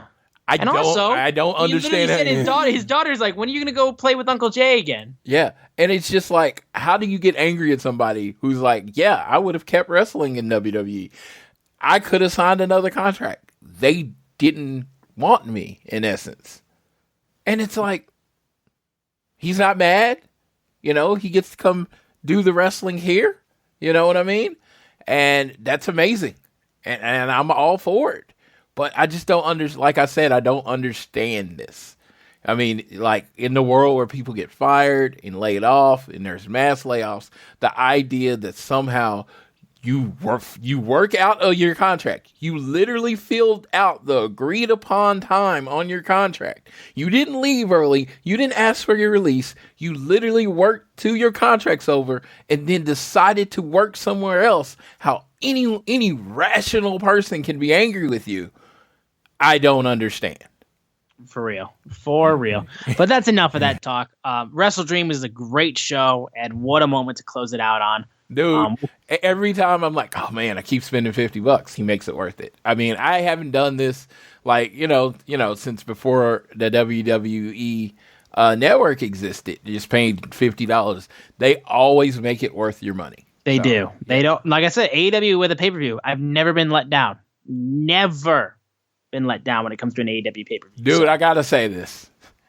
I'm trying to get used to it. I'm trying to get oh my God, it hurt like hell not being there. Oh God. Oh sure, absolutely. It hurt my soul. I saw Juanita. Shout out to Juanita Wrestling. I saw her in the crowd and I was like, I'm supposed to be there. There it is. There it is. Yep. Moving over to Dynamite, we'll try to get through quickly some of the smaller stuff. The match opened up with the show opened up with an international championship match. Y'all remember Ray Phoenix and Nick Jackson's singles match? Let's do that shit again. So for the international championship, Ray Phoenix defending against Nick Jackson. Obviously, one of AEW's 5-star matches in their history. We're gonna run this thing back again, which was really cool. So I would have liked one callback to that first match. That was the thing. I'm all for doing some stuff different in your rematches and stuff like that. But callbacks, The one thing I wanted was, I just remember that first match. If you remember Dynamite 8, literally they were already in the ring. The bell just rang and then they just banged it out. I wanted that again. Yes, I want that again. Yeah. And just callbacks at the end of the day for matches of that magnitude that we want, they matter. Like I remember the outstanding match between the 2 out of 3 falls match between Sami Zayn and at the time Cesaro, And their rematch that they did at TakeOver, I think it was like the first TakeOver. It was NXT Arrival, I think it was. They had plenty of callbacks in that, but they also built off of it as well still. So you got to have some of those. And I felt like there wasn't enough of that. And also there was a couple points where things slipped up a little bit. Obviously, it was going to be tough for them to recreate the magic of that first match. They did a damn good job, though, I would say. And Nick Jackson, once again, can't get the win as Rey Fenix gets the victory as he retains the International Championship. Solid way to open up the show. Obviously, just a couple more callbacks, and I think you could have definitely amped up this match, I felt like. Yeah, I thought the match was great. I think these two are two of the better wrestlers in the world. You get old saying that, two of the best wrestlers in the world. AEW has a lot of amazing wrestlers. But Nick Jackson's, I mean, you're talking about one half of my favorite tag teams, and Rey Fenix is like phenomenal. And I just thought they told the story. They told the back problem. They told the back issue, and that was amazing. And I just thought they just did a good job of making it look like Nick Jackson could win. And the thing is, I felt like Nick Jackson could win. I was like, from what I understand, Rey Fenix wasn't supposed to win a title ever. So when that's the case in there, now you can they could go with Nick Jackson for a week or two or whatever. And yeah, I actually bought everything in this match. This was a really enjoyable match. Like I said, I really do like the sprint nature of that first match. I wish, they would have went with that again, but I mean, they had a lot of story to tell. And so the Edge thing happened and everything. So I understand why they didn't do it. I just saying, like, just a personal preference. If they was just like, you get the match up, you got the referee holding the belt up, ding, and then they just go at each other from the very beginning. Old school Dynamite way. That would have been awesome. Yeah, no, I would agree with that as well. Moving off of this, we had we actually had to see this twice because there was issues with TBS audio where there was a segment of Adam Cole visiting Roderick Strong because he was told there was an emergency. We had to watch this segment twice because the first time we could barely hear anything. So technical issues there, but eventually, even through like the tough time hearing it, I still got what the segment was doing, at least for, like, on face value. There's an emergency. Roderick Strong needs me. Oh, we're going to hang out. I'm going to see my best friend, Roderick Strong. He needs me to do stupid shit like move furniture around. While I have a broken ankle, mind you. With two healthy people there. Yes, who apparently, Kingdom know nothing about feng shui, which, I wouldn't trust the Kingdom with anything, to be fair. Like, straight up. So I kind of get where Roddy's coming from. Like I said, I don't know why he associates with the Kingdom. Kingdom are like just, lower than dirt, in my opinion. But so anyway, Adam on one leg with a scooter is moving furniture around, and he's like, "Okay, glad to help out. I appreciate you. I gotta head out though." And Roderick's like, "You can't leave, bro. I still need your help." And you do that. This is what friends do. And Adam's just like, ugh. And that's kind of the end of it. Obviously, this is continuing the streak of outstanding segments we've had with Adam Cole and MJF and all that kind of stuff, and just these types of wild, ridiculous segments. Didn't reach that level, in my opinion, and I think it's just because, Adam's the only one that can really play off of that heavily. I think he's just got way better comedic timing with that. Roderick is good, especially with the Adam shit. And there was, like, the spot of, what was I going to say? Matt Taven petting the giraffe was pretty funny. But it was all right. But yeah, technical issues caused us to have to actually see this twice. So. I thought it was awesome. Tony Khan online. I know not, people that, people casual, people just turning on, don't know to just like, you can like literally hear from the owner of the company during the show. Like the CEO is like, oh, this sucks. Yeah, that was on TBS. Hey, we got overrun. We're going to play it again so everybody can hear what actually happened.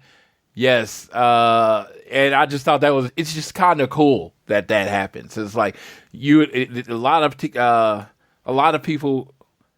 would have just said, "Oh, okay, you can go to the YouTube channel. You can come to our Twitter page. We post it up there and watch it again." No, we're running it back on the show and getting overrun for the rest of the show. I've never seen that happen in any wrestling, professional wrestling broadcast. That was just so, I just thought it was so cool. I was probably way overly impressed than anybody else is. Everybody else probably shrugging their shoulder, but I just thought it was so fucking awesome that the CEO was like, no, no, bad customer experience, fix it. Yeah, and they fixed it right then. Yeah, they really did. So it was a cool thing that they actually did just to make sure that everyone got it. Even though they did immediately put it on social media too, so if you went on Twitter, you could watch it. It was good that they did it on TV, especially for people that were just tuning in. They were like, "What the fuck's going on?" Then we had Griff Garrison in the ring, and he's standing in the ring, and then all of a sudden, Wardlow's music hits, and Wardlow has returned from a small absence, and he just comes in and wallops Griff Garrison and then leaves. Just literally powers him 5 straight times. Ref calls the match. Wardlow wins by basically just ref stoppage, and he walks out and he just calls it a day. So good to see Wardlow back. I hope we get to actually, kind of get a bit of momentum for this dude, because it seems like he's another guy that's really had start momentum. Yeah. And how they did it was perfect. So yeah, 2 people that haven't been on TV in a long time, with 2 very, very different results. Very different. Yeah, the 5th powerbomb. So Wardlow, no, you don't listen to the show, but maybe another wrestler does. Bring the top rope down to your knee move back, please. That was my favorite thing ever. It looked so vicious. I was like, oh God. It was just like, man, he does that and then power bombs you 17 times. Oh my God, that's so amazing. No, so bring that move back, please. Pretty please, with sugar on top. All right. So moving on. Don Callis has a promo backstage where he basically says that Sammy Guevara has pinned Chris Jericho. AEW shaken to its foundation, so much so that the crack medical team is called and said Sammy Guevara is unable to perform. So at the recommendation of Will Ospreay, Kyle Fletcher will be the partner of Takeshita tonight. Cool. And you know what?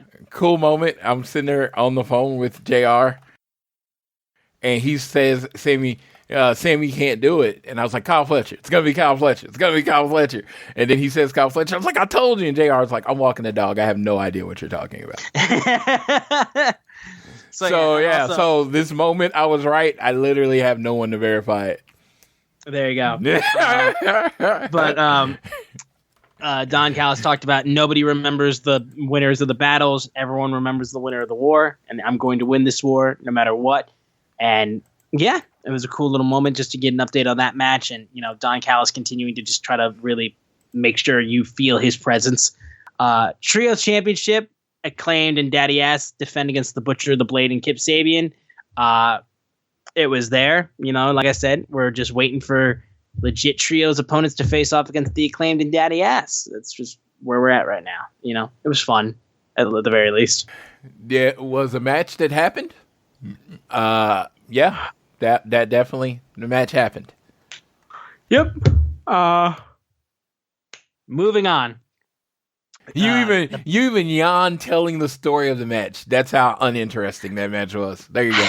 I mean, very much. It wasn't even the 2 aren't serendipitous, but you can put 2 and 2 together. The Bang Bang Gang, Bullet Club Gold come out. Austin Gunn, Colton Gunn, and Juice Robinson basically being like, we're addressing the one they call the devil. And you said, oh, you mean the people scumbag Max?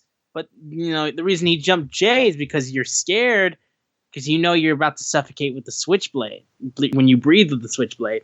And he called out Max. He comes out and does a lot of babyface stuff, basically being like, calling Juice Robinson talentless taint. And, it's okay. Listen, then gets the crowd chanting ass boys and talentless taint side by side. And it's like, 4-year anniversary of Dynamite. So I thought I'd list off some of my highlights. I whipped Cody Rhodes with a belt. I threw Chris Jericho nearly to his death off of a cage. Almost got us kicked off of TV when I called my boss a effing mark. And listen, I know for a fact, throughout all of my highlights of me being a scumbag, I didn't attack your boy Jay White. But if you don't want to talk about it, I've got an idea. Let's have a Stockton street fight right here, right now. As he walks up, Bullet Club Gold backs away, and then Jay White comes out and ambushes him, hits him with the Blade Runner, takes the AEW World Title, the Triple B, and basically being like, I don't know what type of caliber athlete you're used to dealing with, but I'm a cut above. And you got the best of me last week, but you're not fooling anybody. We're not buying what you're selling. We know the real MJF is a pathetic, dirty liar, a slimely, gutless coward, and we need a truly elite champion, and you are not him. But listen, you want me to prove me wrong? Put it all on the line at Full Gear. MJF versus Jay White for the AEW World Championship. And he said, I'm taking this belt, basically. And MJF's like, nah, you're on. Full Gear, you and me, for the AEW World Championship. Super excited for this match. Jay White, like I said, has absolutely been like a man reborn with Bullet Club Gold and AEW. The entire group is outstanding. And I think him versus MJF is going to be a banger. Hey, a story needs to be wrote, a book or article or something about MJF's transformation from genius heel to dumbass babyface. Yep. The old MJF would have never let Jay White skip the line like this. Oh, Never. Yeah. He was like, oh, you got to fight these 5 people. You have to go get me a golden egg from the goose. You got to go do a TikTok with Chris Statlander. You got to thumb wrestle Orange Cassidy. He would have made this long list of all these things Jay White had to do to get to MJF. MJF gets beat up one time. The stupid face comes out of him. You're on. And the Stockton street fight where he goes in to start a street fight with 3 people. Come on, where's MJF, genius MJF? He's not jumping in the ring to fight against 3 people. He's not going to beat up 3 people. It's just how friends make you stupid is the story that AEW is telling you now. Yeah, I mean... No, this is just pro wrestling. No wrestling company is free from the stupid babyface trope. Yeah, it's like I get at this point it's just wrestling.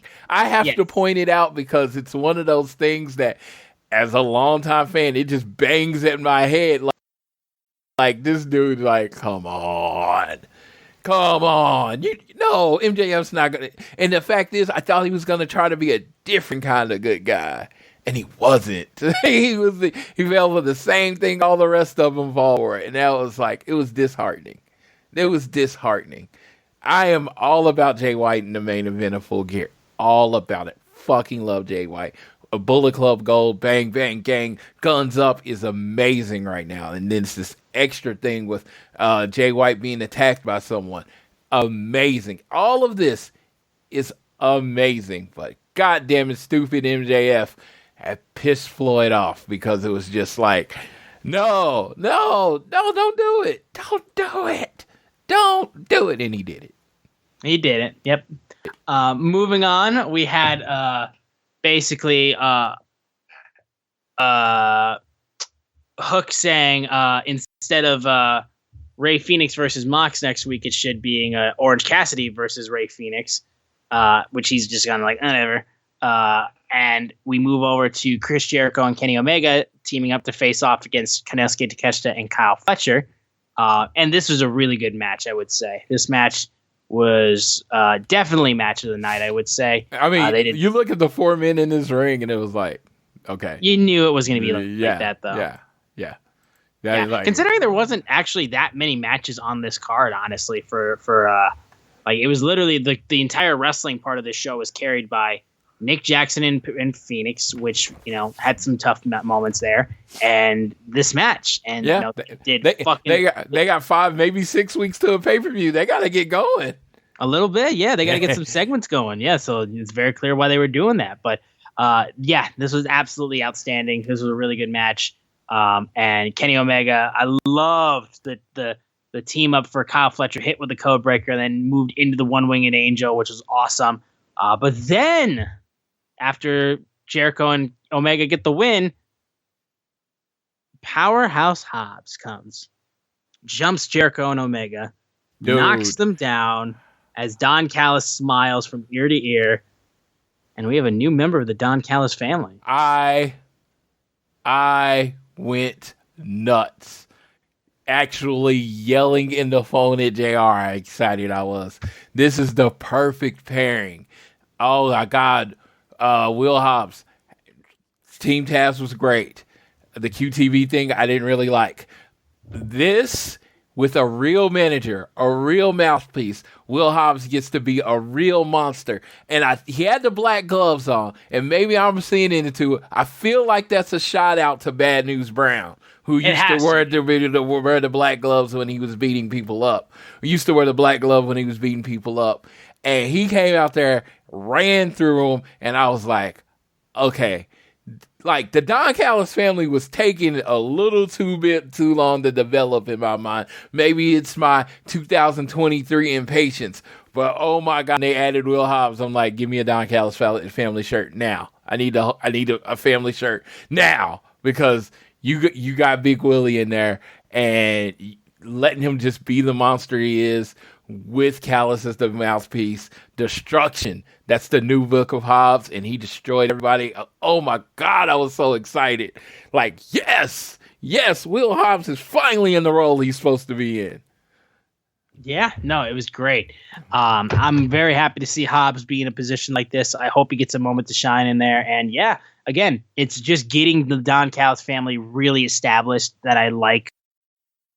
Because I think you just need to be able to, if you're going to do this faction, you got to make sure it's established and you have like some legit force and some numbers to it. So yeah, I thought this was cool. And yeah, like I said, this was the best match of the show for Dynamite.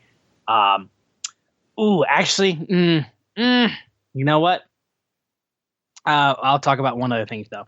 Moving afterwards, there was a backstage segment which MJF was basically being like, you know what? Man, it's like, you know, after what happened, me getting jumped and all that, be easier to pill to swallow if Adam was here. Max Caster comes in, sneaks up and starts rubbing his shoulders. Which also shout out on I forgot to mention too on WrestleDream when Adam Cole asks for a girl to rub his shoulders. A guy reaches over to start doing it, and Max throws his arm off of him. He tries to go again.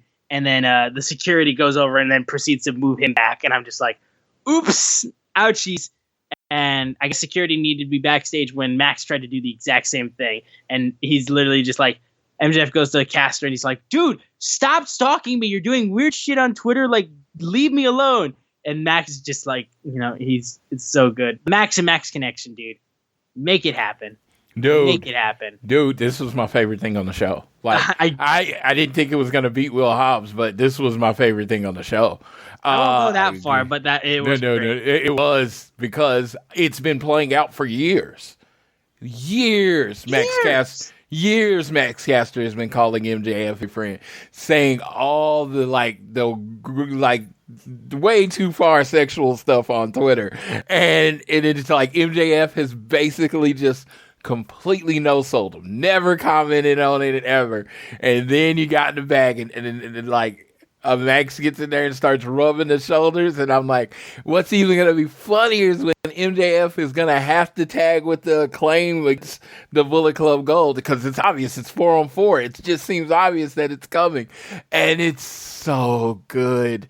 I could sometimes do with or without comedy stuff, but the MJF Max Caster stuff with him sexually harassing MJF the whole time, oh my God, that gold. No, platinum. Someone already has the gold. It's Platinum Max. So let's go with that. It's platinum.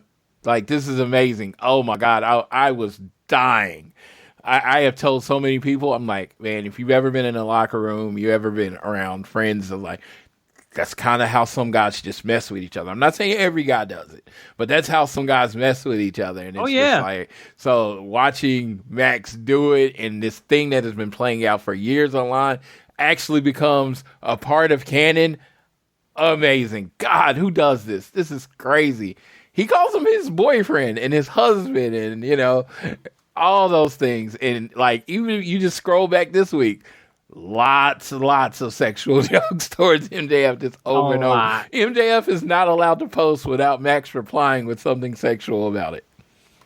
So I am looking forward to this. How he says, you're creepy and they're really aggressive. I'm like, God, I love it. I love it. I'm like, y'all don't hear me enjoying something so much, but because I get a kick out of it every time Max Caster posts.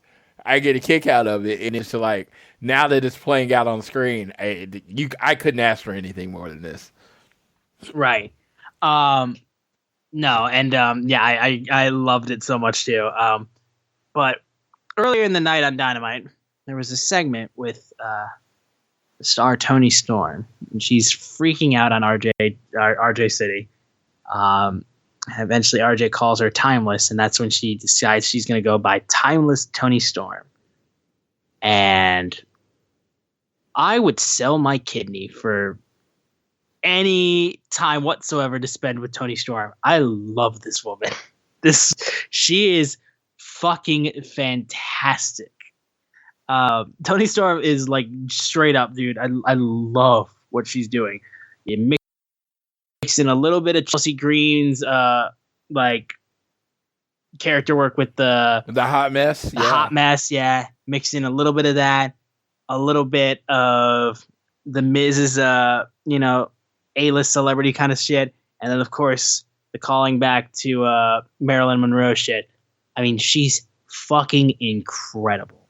Also, give some shout out to Sky Blue in this match. I love that like Julia Hart's miss thing is a thing that consistently, because I noticed it. Trust me, I noticed it with her eyes. I saw that she had the black around her eyes a little bit. It was a little bit faded, but it was there, and she wasn't acting all smiley and all that kind of stuff throughout the entire match. So I'm just saying, I noticed these small little things, and they just posted a picture too of her and Willow. Her and Willow both had the black around their eyes. I like it a lot. Like I said, you give me a badass Julia Hart faction, I will not look twice at it. I love that idea. But Toni Storm, dude, I just can't get over this girl. Her literally looking down the lens being like, and now a word from our very, very important sponsors as they go to picture-in-picture. Fantastic. During Excalibur's the great kick to commercial there. I don't even have to do it. Yeah, exactly. And then during that picture-in-picture, it was tweeted out as people were able to have the full video. She literally goes like, tit slap, and slaps Toni Storm right on her boobs. And I'm just looking at this and I'm just being like, there's a reason why this show is got the rated R superstar on it now, I realize. And it's not because Adam Copeland. This is the real rated R shit. I'm just like, fucking hell. They dance on that TV-14 line. They dance on it real hard. They dance. They jump over and back, over and back. But yeah, JR was pointing out that she had the old-timey gear in the boots on. That's what I'm saying, dude. Yeah. She was literally just wearing a bra. It was like a skimpy, like I said, like it was the same thing when I saw she was wearing like the nightgown in her first promo that she was doing that kind of stuff, that character with. And she goes like, look at me, and her like nightgown opens up and she's just basically wearing a bra. And I'm like, dog, holy shit, you gotta calm down. I can't control myself right now. I'm a mess. You need to calm down, boy. Calm That's down. what I'm saying, dude. That's what I'm saying. And then she proceeds. I love it's time for my close-up, and it does the extreme close-up full-on like Wayne's World on her face, and she looks like psychotic. Like when she's looking up into the skies and her eyes are almost rolling in the back of her head. You know what she reminds me of as a person? Goldust. A little bit. There's a little bit of Goldust in there, too. A little bit of Goldust right there. But again, the character work is outstanding. The moment when Sky Blue knocks her down and she's literally grabbing on her butt, I'm like, you have to calm down, Toni. Yeah. You have to calm down. Yes. That literally went viral. I know. I know. Her and the Sky Blue. Yeah. I was like, Toni living out all of our dreams, basically. And then eventually Toni Storm hits the hip attack, gets Storm Zero, pins Sky Blue, and she's just, I demand, what I'm going to do if I go to an AEW show that Toni Storm's wrestling in and she wins a match, I'm bringing roses to throw into the ring. Because I just like it. You like me. You really, really like me. I just want to go full they should do that. Like, hand out roses for when she wrestles, and then just have fans throw them into the ring. It'd be an amazing image. It would be an amazing image. Like, I dig it because, you know, Toni Storm has always been a great wrestler, right? Yes. And she's now showing the character side of her, and that's the thing she's too. phenomenal at it. Yeah, that's the thing too. It's like, again, this character, it's not heavily original. Like I said, there's a lot that she's pulling from, but she's making it her own at the same time. But the thing that works the best with characters like this, that are like inspired by other wrestlers, inspired by other forms of media, that are not heavily original and also kind of ridiculous, you need to give it every last bit of effort in order to get this thing over. And Toni Storm is doing everything. Like, she is like absolutely committing 1,000% into this. And she pulls it off effortlessly. And like, I was hyped when they signed her. And like, I knew she was great, and she was just the badass blonde girl that could easily be the baby face that you'd have like go roughshod on the women's division to hold your top title, which she did for a little bit. But this character work, dude, is on another level, and I love it. I was a little worried when she left the Outcast that she might get lost in the shuffle. Not even the case. She is fantastic. And I'm just waiting for the moment where she eventually meets up with the Outcast members, when she gets a match against Saraya, when she gets a match against Ruby Soho. And I want to see just how her Outcast friends look at her and be like, this girl's lost the plot. Yeah, no, it's brilliant. It's brilliant. Everything is right. Yeah, that, and honestly, like I said, I said that the Chris Jericho, Omega, Konosuke, and Fletcher was the best match of the night. This was my favorite match of the night, just because of the implications and the character work, and just like this was my favorite match of the night. I would say, I had to say, and it's not because I'm simping for Toni Storm. So get that out of your head. But I mean, moving on. There's a little simp in there. A little bit, but it's not the main reason. It's not the main reason, okay? So throw that out. But moving on. We close out the show with the Rated R superstar making his Dynamite debut, Adam Copeland, coming out and basically being like, listen, rewind, 2011. I'm told I can't do this again, and we're in 2023. And I am standing in an AEW ring. And he talked about how the AEW World Championship would look good around his waist. Talking about first time ever dream matches. Adam Copeland, John Moxley. Adam Copeland, Kenny Omega versus Miro versus Powerhouse Hobbs versus Juice Robinsons. That's all amazing reasons to be exciting. Challenging himself 31 years into his career. And main reason he came, though, and he said, I've already said it before, and this will be the last time. I said to my daughter, I was like, should I retire? And Lyric, like, should I like call it quits? And she said, you should go have fun with Uncle Jay. And he calls out Christian Cage. And the TNT champion walks down to the ring. And Adam Copeland goes, like, 40 years we've been best friends. But it was this industry that made us realize that we'd be best friends for life. And why I did those things at WrestleDream to Nick Wayne and Luchasaurus, and even though I know a lot about you, I still love you. That's not going to go away. But I saw you standing over Sting, a guy whose poster you took to the barber to put on the mirror so he could give you the same haircut. And I saw you standing over the Sting, a man who's entertained people for 4 decades. My wife's parents couldn't speak English, but they love Sting. And he's like, Luchasaurus and Nick Wayne are going to drop you like a bad habit as soon as they sucked all the information from your brain. And you're so egotistical that you can't see it. But Jay, it's time. The first time since 2011, for the first time for properly in over 20 years, we need to team together again. To face a team like FTR, to face a team like the Young Bucks, to show an entire generation of fans why we are inarguably one of the greatest tag teams of all time. So I'm out here asking you, let's do it. Let's end our careers together as a team and show them all what we can do. Christian Cage looks at him, hugs Adam Copeland, proceeds to say, don't let AEW's website fool you. I'm reading it on their results page. They're lying. Christian Cage goes into the microphone and just says straight up, go fuck yourself. What does the thing say It says go to hell. No. Like, what's this PG bullshit? He said go fuck yourself. and I was blown away. And listening to it uncensored was, oh my God. And Christian walks out, and it says, "Here's a reminder of what you got on Tuesday, live on Dynamite." And Luchasaurus walks out with Nick Wayne by his side, and they all stare down at Adam Copeland. And there was a little moment of after the show where they got into his face, and Christian got spears on Nick Wayne and Luchasaurus, and was getting hyped. But here's the reason why this is so good too. And I saw a lot of people share this same sentiment with me, and I want to bring this up too. Edge and Christian, as we all know, one of the greatest tag teams in the history of pro wrestling. However, I don't think it's at all hyperbole, and I think it's pretty much agreeable that throughout most of their entire careers, Edge has been looked at as the main guy. Christian has always been the lackey.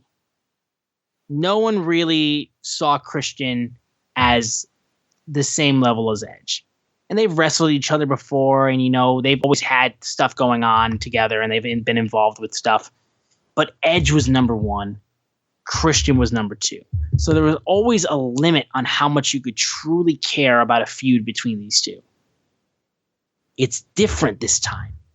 For the first time in their multi-year career of being friends and being in this industry, they feel like they are on equal levels in this feud. Obviously, Adam Copeland, legendary wrestler, done so much. The new hot star in AEW, and he's the rated R fucking superstar. There's no question about it. But Christian is a man reborn. This is a man who is absolutely just taken that top heel spot and just ran with it. He said, "I'm being the top heel in this company, and you aren't stopping me. No one can be better than me in this." And he's shown it time and time again. So with what Christian has been doing the best work of his entire career in AEW, and Adam Copeland coming off an outstanding final run in WWE, and now getting his first shot outside of WWE in decades, facing off against the man that, that's the thing. There's so unequal playing fields right now that this feud has the chance to be legendary. That's why I'm so excited about this, is that for the first time, it's Edge isn't the clear favorite. Adam Copeland isn't the clear favorite. Christian Cage could kill Adam and make his life hell. Because obviously I do think we are getting to the point where they do team together and we get that one last time. But, oh God, the war that these two are going to go through is going to be must watch. And it's got me so excited. I especially love the jokes of just Christian doesn't have to do anything to just get you to be horrified. He'll say, "Oh, your dad's dead," and go fuck yourself. And everyone will be like, "Ah!" It's incredible. You'll have you'll have these long ass soliloquy villain heel promos by other wrestlers. And Christian will just be like, "You have a dead dad and you should go fuck yourself." And he's the biggest heel in the company. So, this is what I'm talking about. Edge was perfect. Edge did what he had to do. He did. But what sold it was Christian's expressions. Christian's expressions on his face as Edge was talking took you on an emotional roller coaster. It took you, "Oh, I don't care what you're saying," to, "Oh, maybe that's a good point. Oh, that sounds like fun. Oh, maybe we should do that. Oh, maybe you're right." And at the end, with his expressions, he has taken you to the top of the roller coaster. You have taken that Edge to the top of the roller coaster. Even me, a seasoned wrestling fan, you were seasoned, was like, well, maybe this doesn't end exactly like I think it's going to end, right? He then pulls him in and hugs him, and we got this emotional moment. Your heart is full. You almost got a tear welled up in your eyes. Go fuck yourself. All of that goes away. I fucking hate you, you fucking loser. I kill you. 3 words. It wasn't just the 3 words. You have to look at everything he's doing, how he's standing, how his face is changing. The whole time Edge is talking, he takes you on this emotional roller coaster just with his expressions. Yep. He gets you to the top of the roller coaster and you're ready to go. Stick your hands up and go, wee! And he said, fuck you, you don't get that. And breaks your heart. And he's like, oh, I knew you were such an asshole. And we were discussing it. It was like, heels, faces, all that stuff. And I know it's some people find it cringy to use the wrestling terms, but they use the wrestling terms. They sell shirts with the wrestling terms on it, whatever. So I'm going to use the term.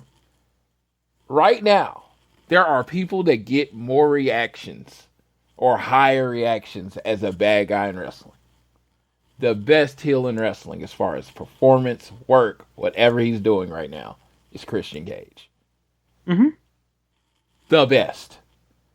He knows exactly what to do to keep you from cheering for him.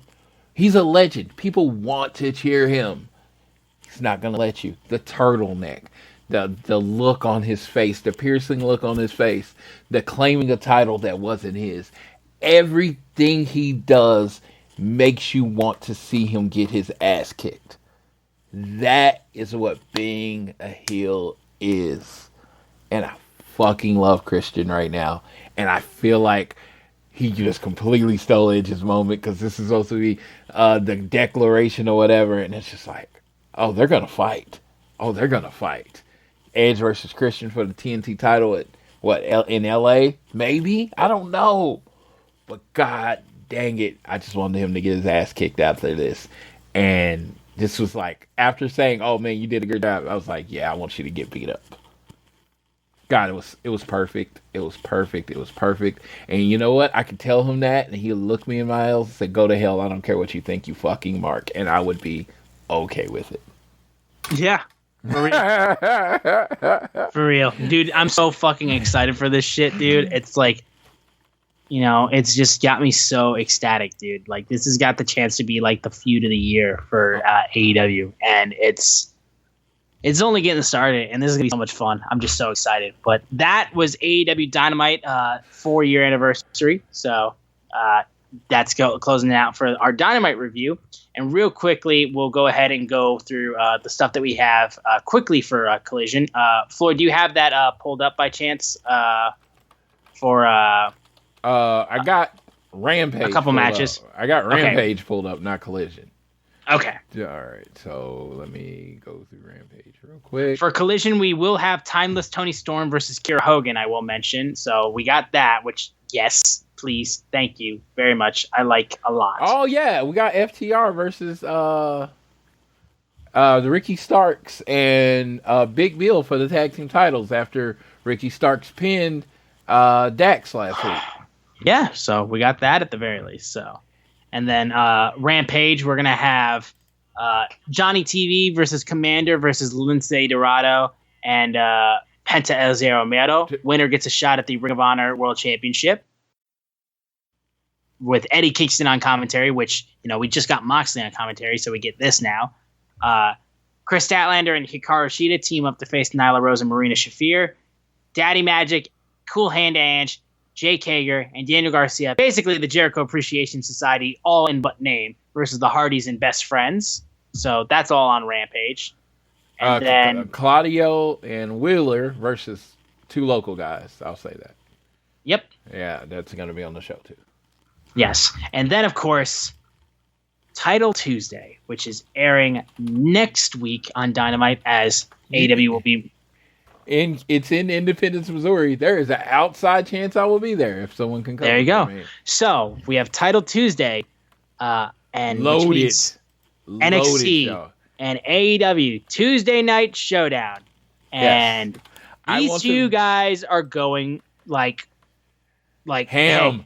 Let's put all of our cards on the table. I'm putting my dick on the table right now. We are going all crazy for this shit because.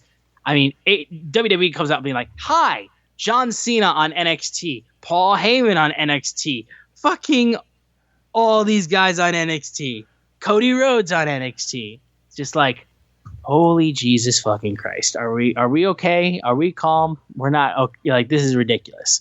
But for Title Tuesday for AEW, a number one contendership match for the TNT Championship. Swerve Strickland versus Bryan freaking Danielson. So that's a thing. The AEW International Championship, Rey Fenix versus Jon Moxley.